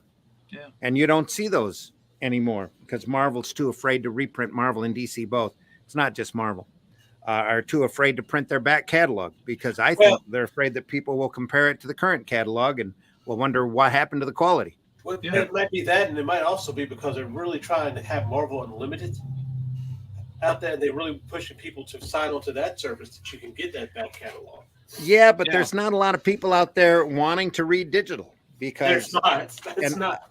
Again, there's a reason for that too. It's because these companies chased off that digital market very early on when they started charging the same amount for the digital file as they did for the comics. Oh my gosh. That's because they want to keep the dealers happy. They wanted to appease the retailers. Yeah. Yeah. And I think the same thing goes on in book publishing as well, where you get let's say a John Grisham book. It comes out, let's say it's $30 at Barnes & Noble. It's going to be $30 in its zeros and ones form too, which I feel the same way. I think the companies, if they really want to do this smart, would find a way to, and I know they've had ways in the past, but they keep abandoning them, but find a way to have the retailer make something off of the digital form. Well, I don't know how they would do that because it's such a direct to customer platform. Only like a referral is the only way I can think of. You go into your shop and you say, well, I don't really want a physical copy of that. I want the e-version. So maybe you get a break on the thing, but part of that goes to the dealer too. And if they get a subscription, then the dealer, it'd be like buying an insurance policy. It's too bad somebody like over in Japan doesn't come up with a series of vending machines where you can come in and pay $5 and get a thumb drive. Right. You can take home to your computer and just plug right in. Yeah. Well, how many of us would spend a little bit of money for, say, a thumb drive full of, say, 50 years of the Fantastic Four or Spider-Man or a specific type of title? Yeah, I'd buy that. Yeah. Somebody ought to be offering that, but somebody was scanning them and putting them on CDs there for a while to be read on the computer. Yeah, I've got it. In fact, I'm I looking don't know at a few of whatever them happened now. to that company. Yeah, they must have lost the license, but yeah, I'm looking across the room. I've got them on my shelf there, and I see like Marvel, Archie, and even one with all the Star Trek from different companies like Gold Key DC and Wildstorm. That would be crazy. Yeah. Yeah, and the thing is, if you go on the file sharing thing, for years they've had almost complete runs of various companies. I'm not saying I was on them. Over But on those our pirate sites. Yeah. yeah, the pirate sites. Oh gosh, not me. But somebody was offering like it was something like an 80 terabyte download of every Dell comic ever put out, Wow. from the Funnies #1 on. And how much was that? Free. Free. Well, you would It have was an to. illegal download. Oh, I see. Right. Yeah. Right. You would have to have the space on your Yeah. computer or You on have whatever in order to download it into. Yeah. Yeah, I couldn't. Wow. I lived 80 in the same. terabytes. That's a lot. Yeah, I lived in something obnoxious like that, and I'm not saying that I would have, of course, but I lived in the same town as the Center for Supercomputing for a while, and I couldn't convince them to let me have like a few spare dozen terabytes of space just so I could like get a copy of Circus Boy or something. But the price on thumb drives has dropped so much. Yeah. They're really inexpensive. You'd think somebody out there would start doing that. Oh my God! I could definitely see a vending machine that would sit on retailer's countertop. I mean, they might have to secure it depending upon the neighborhood that they're in. Yeah. But Probably. to be able to come in, or even now you stick it on a vacuum card and have it back behind you on the retailers on a shelf. Yeah. And say, yeah, you see that? It's $10. Here you go. Boom. Here's the entire run of Spider-Man from, the 60s through the 90s. Wow, Well, that'd be incredible, wouldn't it? It would. Well, I heard for Just a while. read it on your computer. Yeah. Yeah. Well, also for a physical copy, for a number of years, somebody was claiming that they would, that they had the technology to create like a small, I say small, probably about the size of a dorm refrigerator, but you could input, you had like a menu there, like a keyboard, and you inputted what book you wanted. Let's say you wanted this fantastic book, for instance, available now on Indiegogo, # always promote your friends. But let's say you wanted a paperback version of this. It would print it for you. You pay the guy behind the counter and then come back in 10 minutes. And this thing would like put the paper in, print on it, glue it, stick that cover on. And in about 10, 15 minutes, you have your own copy. The retailer got a percentage of that sale. And hopefully somebody's keeping records that the creator also got a royalty from it too. And but I think something like that would go for comics, And easily, Yeah. especially if they change the format enough so that you didn't need a staple. All you needed to do was fold it. Yeah, exactly. Or even just, like a couple staples, not 3 staples, like Not 3 staples. No. Yeah, that's swank. But you can still have those machines that put staples in it too, for that matter. That's Oh true. yeah. Oh, and they make staplers that'll will allow you to do your own comics at home. I mean, I've got one here. Yeah, it'd be easy enough. Has a to long do that. tongue on it. And you just slide half the book in there and staple it, and you're good to go. Yeah. So, but this is the sort of thing we've been stuck in the same publishing model for over 100 years, because this goes back to the days of like dime novels and penny dreadfuls. Really, it's the same publishing system. That the Barnes and Nobles of the world support, that the comic companies support, etc. And hardly anyone's looking at the technology and figuring out how to make it work for everyone. And how to make it somewhat affordable for the shop that's willing to take that risk. It's like, something like that might even put Diamond out of business. The only way that wouldn't work, Brian, is the fact that if you went into the shop and wanted the Spider-Man 1 to 100, whatever it is, what if 50 people were there in the queue waiting to have a comic printed? Well, if they do it during normal business hours, or the guy's willing to stay after hours to collect that money, that's Well, you up to can the do- individual business. I would All say. depends on how long it takes you to print it. Well, Yeah. online ordering. You You could do say the thanks online for your ordering. order. Come back in 2 days. It'll be here. Yeah. Yeah. Yeah, well, or you go online. There's a catalog you set there, and they'll tell you when it's supposed to be ready, and then you go But in and pick it up. There's so many publishers out there that aren't willing to try different formats Yeah. anymore. Everything has to look the same, be the same, or be Yeah. on high quality paper, or be in color, or whatever. A book like this right now could sell at the dollar stores real easy. Yeah. All they'd have to do is bother to do it. Exactly. Print it Yeah. and convince the store chain to carry it. And you wouldn't even have to be, because this book is thick, I would imagine. Yeah, you could I get don't like even know how 2 many or 3 pages this stories has. in those, right? Yeah, real. Yeah. Oh, well, in this book, you got quite a few, but I Yeah. think it's because they were oversized. Right. Well, imagine even if someplace that would have the money, Amazon, Mhm. if they did something like that, people would stop complaining about Comixology. Let's say you could buy, say, an Action Comics number 121, and DC had digitized it, which I think they did. I suspect they have digitized everything in their library. Mm-hmm. Because see, you mentioned the Marvel thing. DC was DC doing has it. a similar program, but they're saying that they've got like they've got Comixology Unlimited, and they say you can read 27,000 books. Well, DC is saying the same thing about their solo service. Mhm. Right. So that they're offering more DC comics than Yeah. Comixology is. This had 48 pages, so it's got 48 pages of story in it. Yeah, Yeah, this has got two issues in it.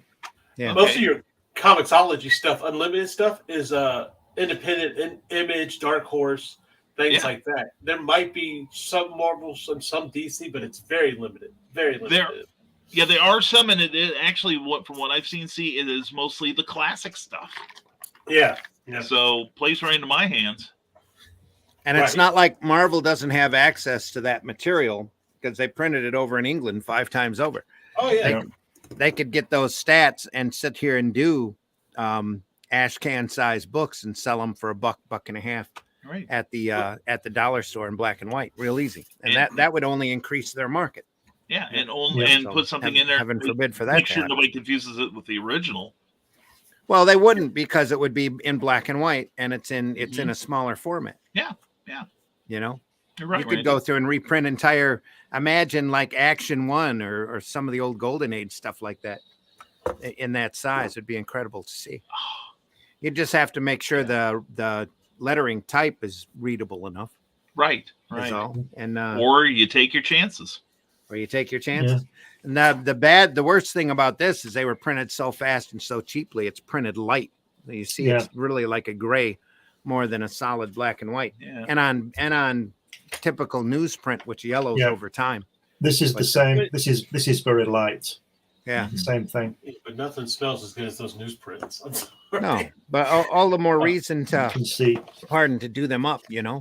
and release them. Yeah. Yeah. Great stuff though to see Ramita's artwork in black and white. Yeah. Yeah. Even shrunk down.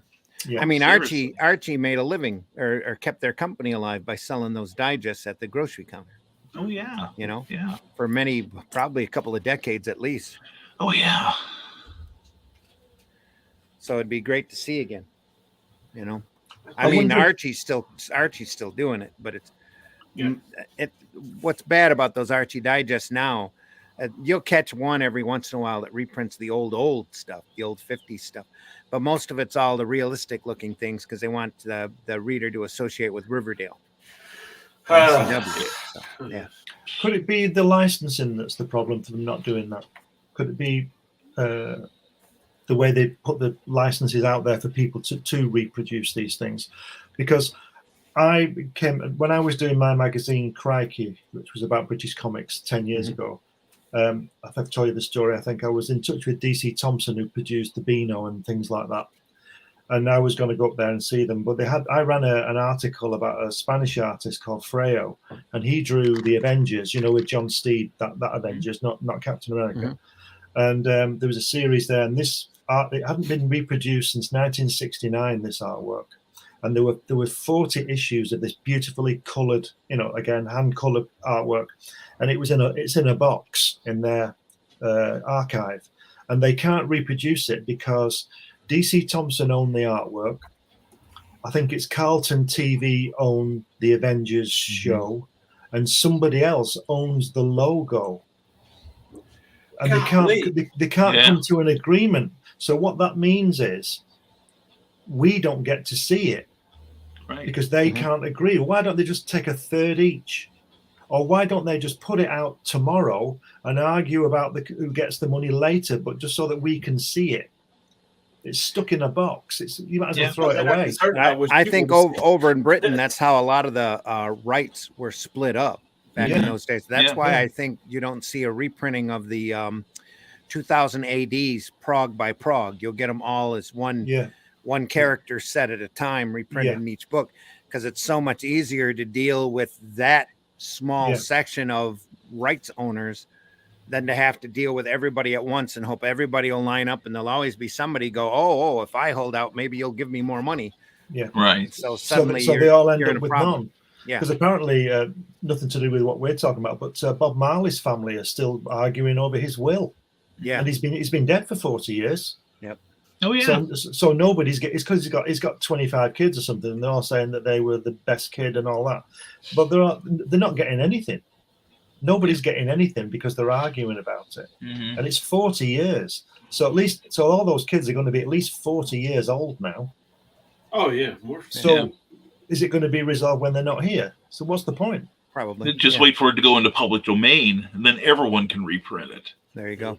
Which we're coming up in about 15 years or so. We're gonna probably see Disney and Discovery now spread some congressional money, at least here in America. Disney has to get past their current tax problem. They'll have to spread a little bit of money around to make that go away. Oh yeah, because that's happened down in Florida. Yeah.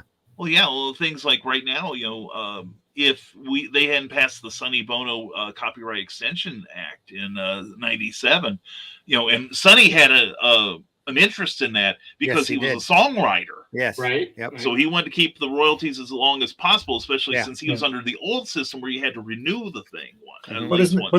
Isn't that now set at 70 years past the death of the person? Mm-hmm. So when Paul McCartney is 80 this year, in a couple of months, when he dies, his family will get his royalties for 70 years before it goes into the public domain. Is that right? Right. Is that the way it works? Yeah, that's the way the Berne Convention pretty much works among most countries in the world that subscribe to it. So right. Here, isn't it 100 years and then it's in public domain? I don't know. I think it varies from country to country. I know here every year there's more stuff available for because they didn't renew the act. Yeah, and if they don't renew the act or come up with something like that, I think it's in 2030. Mickey Mouse, at least the early adventures, will go really into public quick. domain. Yep. And this is not to be confused with trademarking. Yeah, that's a whole nother show there. But and I think in 34, Superman will go into public domain, and DC and Warner's will lose their collective Amber Heard. So. Yeah. So right now there's a beautiful set of books. I think three out printed. I think it's Blaze is the printing company that does it. You can find them over on Amazon that do Conan adaptations, only they call it the Sumerian. Yeah, those are beautiful. They are, and they reprint the short story in the back because the short story is in public domain as well. Yeah, but they do a sequential art version of the short story, and then they reprint the short story itself. The big problem with the first two volumes, at least the type on the short stories was so small. Literally had to have a magnifying glass, and even if you had good eyesight, in order to read it. But the third volume, they expanded the point size just a little bit, so now that they're readable. See, I don't agree with this public domain thing. I think it should remain in the family forever. It's impossible to maintain, though. Look at the Marley family, like you said. Their kids are going to have kids. And that's his money. That I'm talking about. That's not his copyrights. That's his bank account. Oh, that. Okay. Oh, that they're fighting over? Yeah. They're fighting over his will, not his Right. copyrights. Yeah. So Okay. I, as an artist, I think that it should carry on forever because I'm producing it. Like Jack Kirby produced that stuff. His family should get those royalties forever. I think that's my opinion. I think the idea, though, is if you get those family members who are just stubborn and doesn't want to release anything years later, then it disappears into the ether. Well, you've got that problem now with a lot of people that own rights individually. Right, that's what I'm saying. Allowing it out, yeah. But surely that's their right. If you don't want to, It is. if you don't want to it put is. something out, you don't do it. Yeah. Well, the thing is, though, at least in this country, I've done a little reading on it. And the purpose of public domain is to see what other people do with it. Like, for instance, with Romeo and Juliet, we've got West Side Story now, which you can argue is its own animal. And so much has been done to basically fill out the work of Shakespeare or to be openly inspired by it. That's what public domain is supposed to do. Now it's become kind of a cash grab. Yeah. And, doing things like that right now, I have a current publication of a character that has gone into public domain, the Blue Circle. But it's the idea that other people can expand the property, but don't bring forget, it forward for a new generation. Don't forget, there's only a finite number of ideas, and the idea of let's just call it Romeo and Juliet wasn't conceived by William Shakespeare because that kind of scenario would have been out before. Oh yeah. Forbidden love and all that stuff, whatever it's about, and it's the same thing. So it's how far back you go with it. But I don't think that you should. I don't think that Paul McCartney's family shouldn't get that money from those royalties in 100 years' time. I think they should always get it. That's just my opinion. Yeah. And if they choose Michael not, Jackson estate owns them now, doesn't he? Well, nowadays a lot of these musical estates are selling out to the record labels. Yeah, Sony, I selling think, all owns rights it to now. them. Yeah, well, I David think Bowie Sony did owns that. all of McCartney's songbook Well, except for his current stuff. Well, David Bowie did that with his Bowie bonds, didn't he? He got advanced royalties against his work because he figured, well, I wrote the damn thing. I want the money now. I don't care about anybody in 100 years' time. Right. So I think that's right. So he should do that. And He good should for him. benefit. Yeah, He was such a pioneer, even when it came to the internet. The first one he was the first one to release his stuff digitally and only digitally. So Yeah. Nicholas says, I respectfully disagree with Mike Jimmy. Nita in the comments is like Cheyenne pepper kind of. on my eggs. Kicks it up a notch. Oh my gosh. Love that Cheyenne pepper. Oh yeah. Now, fair point, Nick. She's got work to do. Says, I've seen a lot of these new guys that have no idea what commercial technique is. Yeah, I'm afraid you're right. But a lot of that's deadline doom and what do they call it? Nepotism. You get some idiot up there who kind of knows how to color, who's somebody's buddy's friend, and hey, guess what? I got a funny book you can color. Oh yeah. And you end up not getting the talented people, but getting the connected people. It's like I've Thank said you, to you Nicholas. before. I feel important again. Yeah. I have a saying that everybody thinks they can sing. Yeah, right. Yeah. You do Well, a book on these techniques. Maybe Glenn can do the editing. Yeah. only if he holds it up every chance he gets when my name or my initials are uttered anywhere, even in spite. That's a great idea. That's a great idea. There you go. I couldn't agree more, Glenn. What a superb idea. I'm just so happy he's such a good sport about it. The multiply layer is a great tool for shading, but I don't like it for multiple colors. No, I don't. Randy Asplund, Oh, model yeah. gathering, much more. Yep. Wow, digital. Stop shouting, They have some John. fantastic stuff on those cards. Digital painting can be phenomenally fast. Yeah. Wonderful channel for learning digital tricks is Drawfee. Drawfee Extra. Oh, Please share, like, and subscribe. Please share, like, and subscribe. But it's like I don't want it to be quick. I want to take my time with it. I want to make it the best I can. It doesn't have to be quick. There you go. Understand what I mean? So Yep. yeah. Unlike those hacks like Jack Kirby, right? No, that's not what I mean. That isn't what I mean. He took as long as he wanted. As long as he wanted to take, because did 58 pages a day. He was brilliant. I was gonna say you can be fast and good. Yeah. Thank you. Says revenge Nita. shit, Brian. Yeah. We called it fecal on the Revenge show the shit. other night. Yes. So I learned last week that a lot of French comics would have their originals shipped over, have them lettered on the originals, and then turned to Dutch like that. Wow. Never heard that. That's interesting. Relettered on the originals. That's scary, isn't it? Yeah, that's what I was thinking. Yeah. Nicholas says the old black and white comics are so much easier for young readers to practice reproducing. Mm-hmm. I think that helped a lot of current major artists get started. Probably. Does that mean it was sex education helped them reproduce? Have I misread that? Absolutely. Sure, why not? But apparently, according to my Google Foo, the paper of 2000 AD degrades so fast, no one actually is offering to slab them. That could be. Although the slabbing early process paper is classic thin newsprint too. Yeah. So yeah.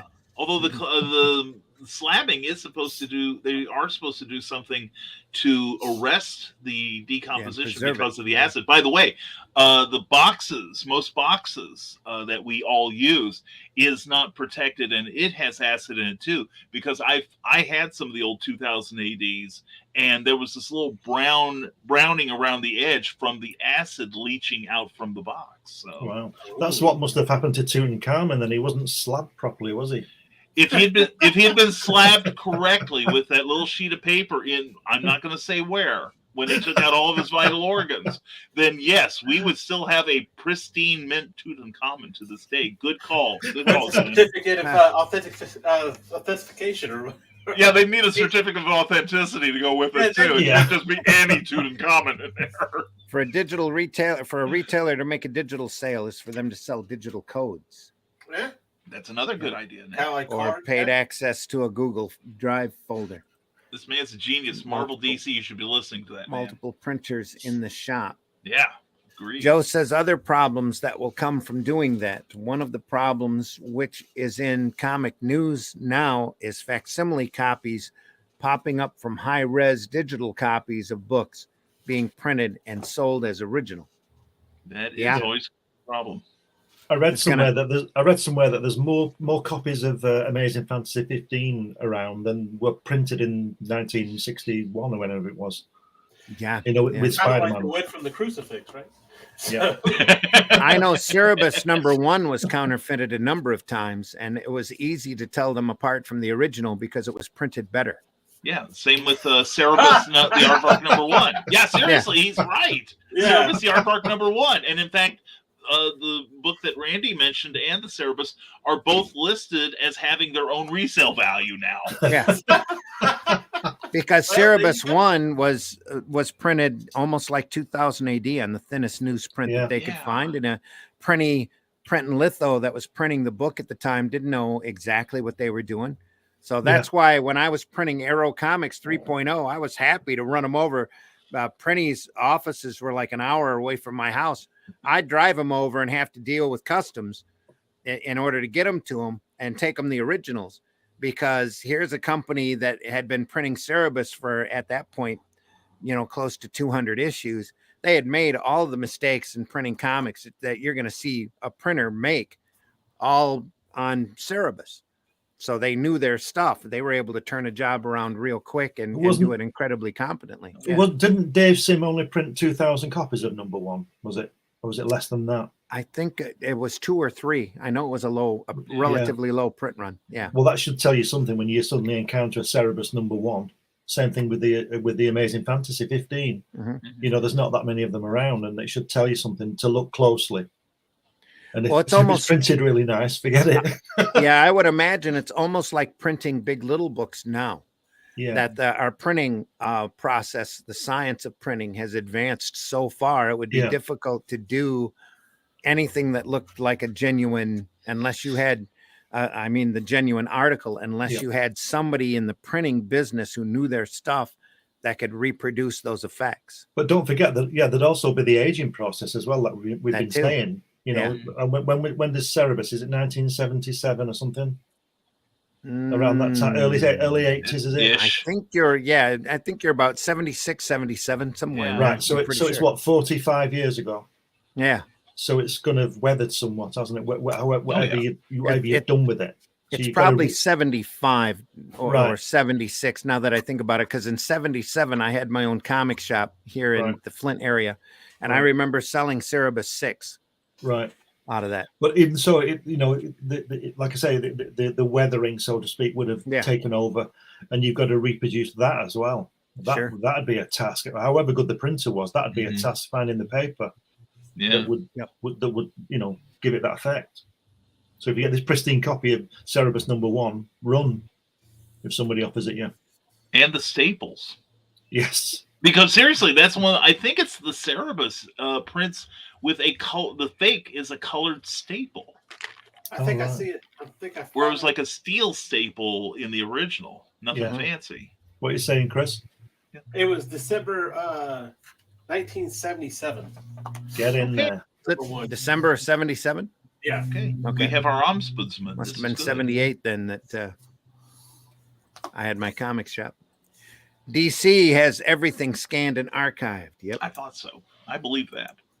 Oh yeah. Which that didn't used to be like that either, because they were hunting down specific copies of various things when they were archiving. They were doing their archive books.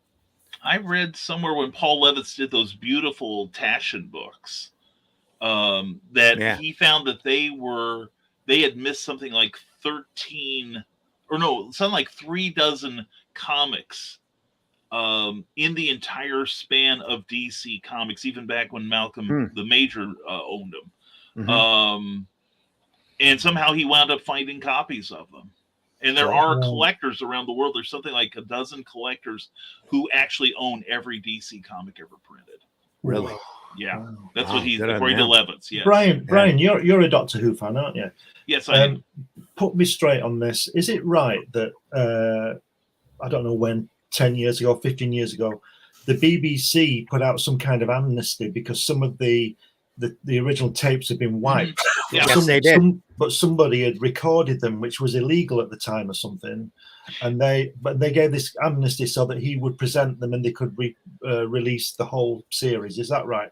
From what I've heard, that there are several collectors who claim that they have some sort of recording of all the missing Doctor Who episodes. So are those episodes not available then? No, they are not. Right. Now, some have been recovered. There's been a great many that have recovered because we were even missing some of the Pertwees at one point in time. But all of those have been collected, and there were hardly any of the first two Doctors. I remember there was one Troughton entire story that they had missed or had only had one episode of on actual tape, but they had the audio tape of it. Right. So they used the audio tape and animated it. Yeah. And some people were like were recording it with reel-to-reel recorders, and others were taking pictures of it on the screen. In fact, Doctor Who Monthly for a long, long time was printing these what they call telesnaps. And that's what they're using now as the basis for a lot of the current animation. Most of the animators coming from comics, by the way, like Mike Collins. Yeah. And but the thing is, Glenn, you mentioned declaring an amnesty. It's because of the copyright laws that the BBC had to say, okay, we recognize there's copyright laws, but if you give us what we want, we will not prosecute you. There's a person that most people won't know. His name is Tom Lehrer. He was a satirist, a musical satirist from the 50s and 60s here in America, who was a big influence on people like Weird Al Yankovic and such. Well, he, a couple of years ago, put up on his website that because of American copyright law, he just can't declare everything public domain.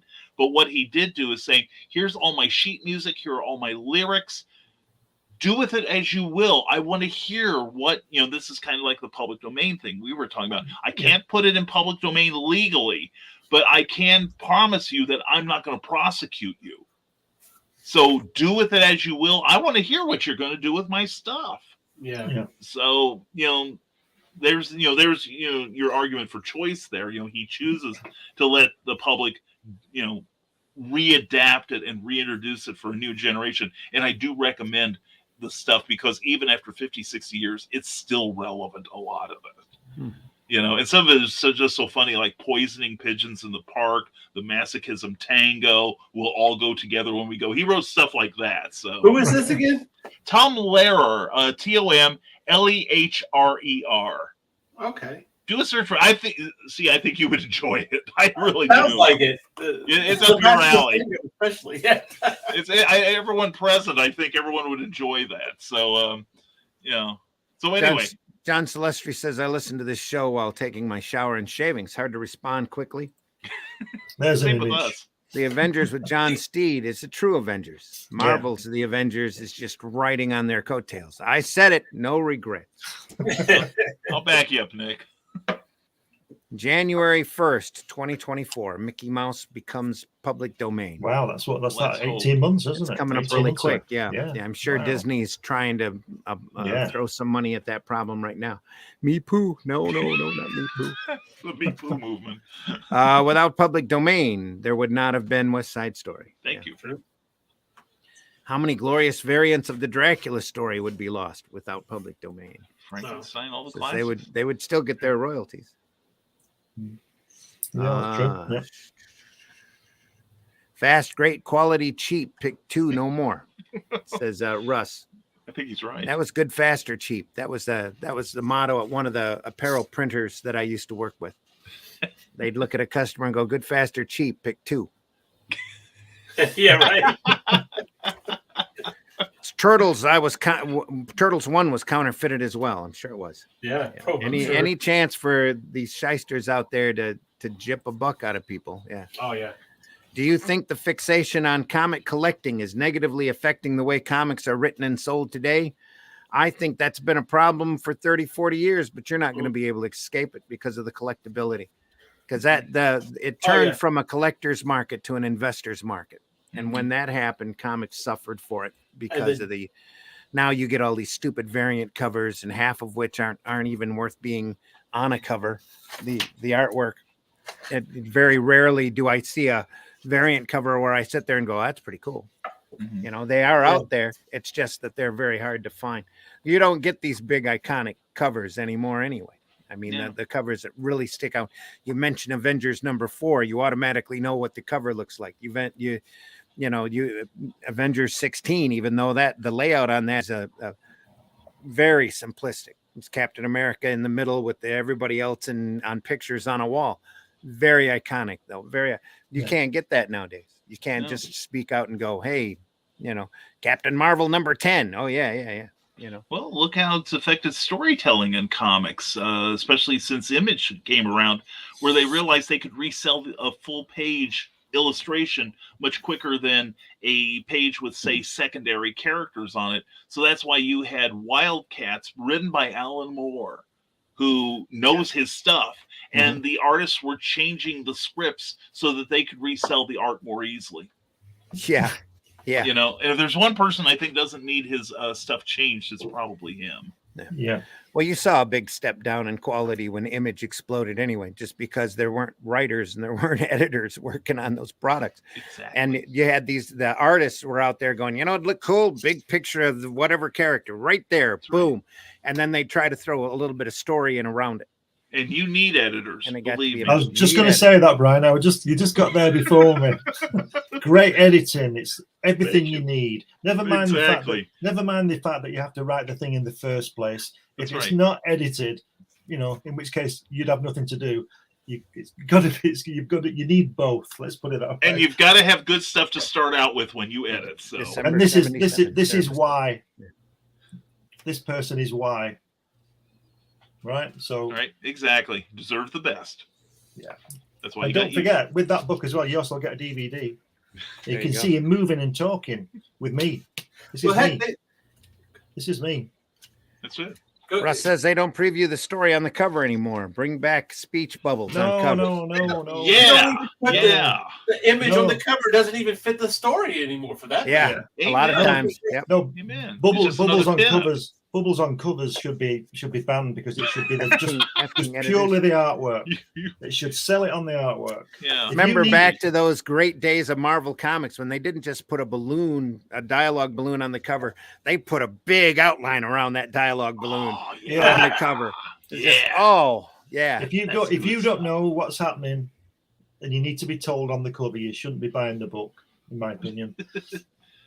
Well, they wanted people to buy the book, but I don't know I why they know. put those big dialogue balloons with the big I know. thick outline on it. Yeah. It's, Yeah. it Because was they more did it- detracting than anything. I know why they did it. They did it because they could. Exactly. I was going to say Somebody there had was- to have been some sort of marketing reason back then why they did it, or they wouldn't have done it. Or Stan's Like I said. justifying his presence. Like Russ says, effing editors. That's Yeah. that's what it Yeah, is. editors. F King Russ. editors. Russ, you need a good one. F King editors. All right, we want to thank everybody for listening to the Sunday Funnies. Thanks, everybody out there. Thanks to the chat. Empyrean Vol just showed up, so the thick outline was paste ups. Yeah, that's probably true too. Is we're able to cut it out easier and stick the rubber cement on the back of it and stick it on the art.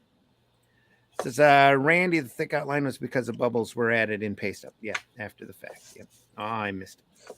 Yes, you did. All right, Empyrean, we appreciate you. We appreciate everybody out there. We want to thank everyone for tuning in. Glenn, tell folks how they can find you. Yeah, you can get me on Amazon, and you can also reach me on Comics Unlimited Magazine at gmail.com. And I'm on Twitter, but like everybody else, I never go on it. And that's basically it. Just get my stuff on Amazon and contact me at Comics Unlimited Magazine at gmail.com. Buy this book. Yeah. And get this on Indiegogo. It's an in demand. There you go. You'll get the book, and you'll get that with it. I long for the day for Elon to actually own Twitter so that he can walk in and fire the board, because I have these fantasies of being able to do the same thing at Marvel and DC. Yeah. I could Ooh, be that was so much something. fun. And I was going to devote a little bit of Zimcast to appealing to the guy from Discovery that he should hire me to run DC, because I would actually make the money. I'd second that. And I could make profit for that company with all of the properties that they have, but there'd be a lot of slash and burn in the meantime. And you'd And see like- a lot of people, you definitely would get a lot of publicity from all the people that'd be fired. So You'd Got the fill Batman- Rich Johnson's page for about a month. yeah, You cut he'd the love Batman me. books in half, and you still have 10 of them. So No, dude, you're wrong. You're wrong. You're so wrong. You cut them Batman books in half, you still have 25 of them. That's the problem, right? That's part of the problem, right? One, I would want, and I say this openly and without hesitation, there should be a 10-year ban on Bruce Wayne Batman. Yeah. He's dead. He's gone. We're not bringing him back for 10 You years. know, It took them, it was 3 years after Alfred died before I was told he was dead. Nobody knew, nobody cared. He was dead. all I've Yeah. been hearing for the past 2 years is about this paper shortage in the United States, Yeah. and that's why, because there's so many Batman books out there. That's exactly right. But there's only so Damn many you, Bruce trees. Wayne. Yeah, there's only so many trees you can chop down before you have to grow 15 again. So I told you putting my Batman out there. Batman. I've told my Batman story on the air here before. Back in 2003, I was talking to Bob Schreck, who was editor for the Batman line. He said, "Write me a Batman story. I'll work with you. We'll get it printed." And I said, "Dude, every Batman story has probably already been told. But if I had my way, this is the property that's in your wheelhouse that I would do. I want to do Man Bat and the Outsiders." And he looked at me and went, "Man Bat and who would you have in the group?" And I went through it. I listed all my favorite characters, and he started laughing. And he said, "That is every character that we have an edict from Mike Carlin to never use.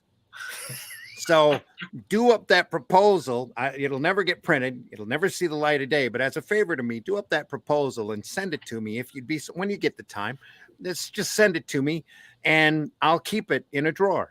And when I'm particularly pissed off at Mike Carlin, who was head of DC at the time, I'm running into his office. I'm going to plop that proposal on his desk and say, 'That's the next hot book. I'm definitely doing this book.' And I'm going to run. because he's going to read that and you're going to hear his screams all the way down the hall. And put all of his belongings in a cardboard box and make for the elevators. Yeah, I was just learning Photoshop at the time. So I took the who's who pictures from all of the characters and put a character group picture together, Man Bat and the Outsiders. And the whole tagline for the series was, we're not a superhero team, we're a group therapy session. And every character had a mental problem. Man Bat was going through a bad divorce, which was really affecting him, and all he could get was night watchman gig jobs. Vixen's totems were driving her crazy. Katana's sword was driving her crazy. Creeper was already crazy. Ambush Bug was already crazy, but Ambush Bug was their means of transportation. Once Ambush Bug found out he was part of a super team, he got the group together whenever there was a problem. So he would pop up in front of whoever and go, team business, hug them, and they'd both disappear, no matter whatever situation they were in, right?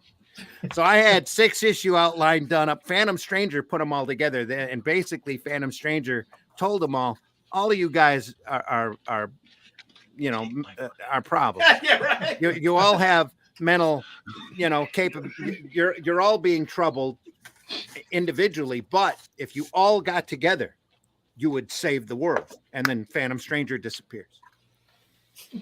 And they all, and once that happened, Ambush Bug was like going, hey, I'm on a super team. This is awesome. You guys, we're going to do this. And then they did that because Ambush Bug would just, like I said, whenever there was a problem, Ambush Bug would pop up in front of somebody, hug them, and all of a sudden there was a team meeting, But anyway, this was back during, this is how long ago this was, back when DC's Who's Who was out, just as we were learning Photoshop and CompuServe. Shrek sent me an email that was all thank yous. List of thank you. And then at the bottom, I didn't have it at his hands for more than 2 weeks. At the bottom, he wrote, don't show up to DC offices for at least 2 weeks because Carlin will remember your name. I wished I'd have saved the email. Oh my God, that's beautiful. That's beautiful. But that was as close as getting mainstream DC as I ever did, and I knew when I did it that it was never going to see the light of day. But anyway, I'd make some different characters for that and still do that. Brian, tell folks. Well, nowadays it'd be great because everybody's all in their own head, and most of the books have everybody talking to each other anyway. Yeah, right. So Yeah. Brian, tell folks how they can find you. Well, first of all, I'm sending my all Batman squad proposal to DC right now. But if you want to keep up with me, go to risingtide.pub. That has connections to my publishing on Amazon, my broadcasting, and one-stop shopping as far as everything me. And as far as Batman books, these are the only books you need to own as far as Batman goes. Because this is the real detective, and they're all available on Amazon. Do a search for my name, and you should be able to find them. That deserves a bell. Thank you. Thank you for having me, Randy. Sarah's listening. Oh, thanks so much for coming on, Brian. It's always fun to have you on. Fun to be had. Empyrean says I would totally read every issue of this. Ambush Bug and Creeper and Mad Bat in the same team. Yes. Katana, Vixen, Metamorpho, who is pissed still that the Justice League never let him in and had problems. Well, I think I had Blue Devil coming in at like issue 6 or 7. Somewhere in there, and that would have made me as a writer. But like I said, when I put it as a comic writer, at least, I knew when I sent it in though that it was a joke. It was meant to get Carlin's goat, and Shrek was grateful. So now it's a Black Label title, and we'd be showing. Now that I've mentioned it, somebody will pitch it, and might be me. Well, I'd pitch it again if I thought there was hope, but there's that book would be too much fun to do. And a 50-year moratorium on Batman appearing in it. Yeah, that's what I'm saying. No Batman. Yeah. If I ran DC though, you'd see a big reprint push, and you'd see a push into dollar stores, and with the 1-800 find your comic, find your retail shop, and I'd have everybody. I'd make everybody drive into Burbank or wherever I was for a meeting, all the creative writers and the creative artists, and I'd tell them we're going to have fun again, and that's it. That's the whole edict. No hardcore preaching, no soapboxing. Everything's going to move real fast. There's going to be a lot of done in ones, and we're gonna push these characters like they used to get pushed, you know. And DC would stand for "Don't Carlin." Then I'd end up getting a man bat and the Outsiders proposal on my desk the next day. That would throw me into it busy. Yeah, I'm sure. Tell folks how they can find you. As always, check out my Linktree, /C Michael Lanning. And of course, right here on the Raging 2 Broadcast Network, Tuesday at 9 p.m. with Dispatches from Outside the Box. So I had to think about my own show. It's still early. Your memory will improve if you buy a copy of. Yeah. And hey, everybody, thanks again for listening. I've been your host, Randy Zimmerman. You can find me on Tuesday nights on that Dispatches from Outside the Box, especially this week because he's going to talk about comic strips. So I'm going to pull out some old comic strip collection books and stuff that he's never seen before in his life, and we'll talk some straight. We might even talk about Alex Raymond. Hey, anyway. Alex Raymond.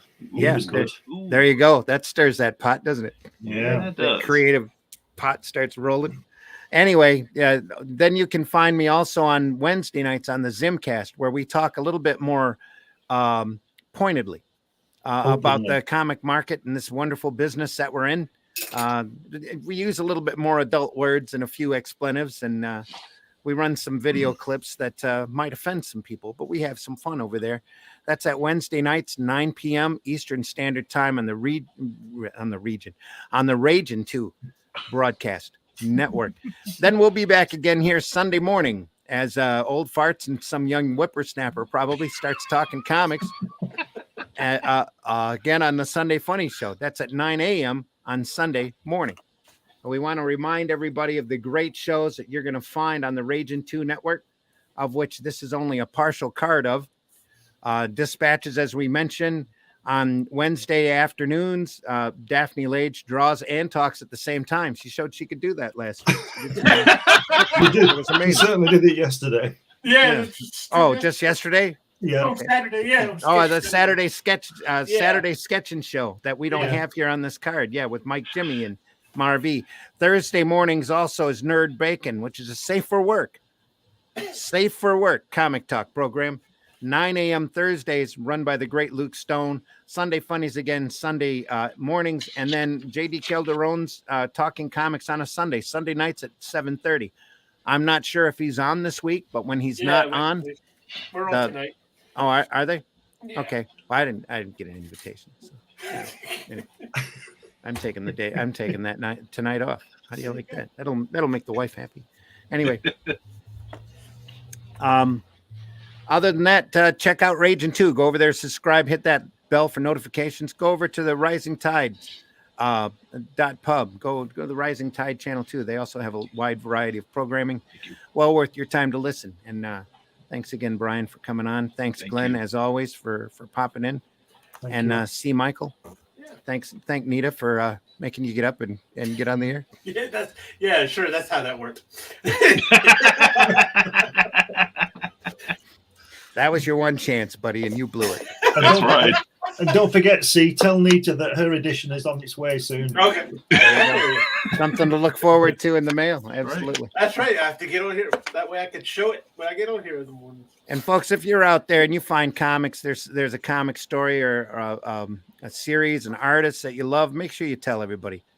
As many people as will listen to you about how great this industry is, how great this art form is, and how we need all of these voices out there to start speaking up and speaking out, especially to those so-called normies, as they would want to put them in quotation. We want everybody to read this art form and everybody to enjoy it as much as we do. And you can't spread that love around enough, to tell you the truth.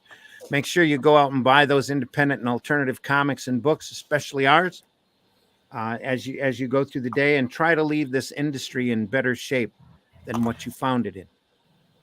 All right. We appreciate you all. Take care. We are going to step out the same way we came in. Let's do this twice in order to make up for last week. Yeah. So here we go. Take care, everyone.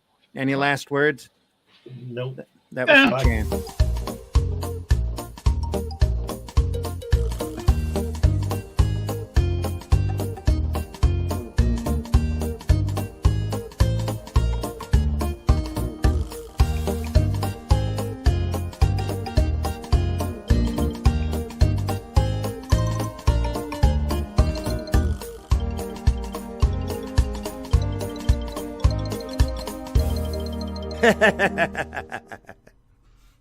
And who's your favorite Marvel Comics hero?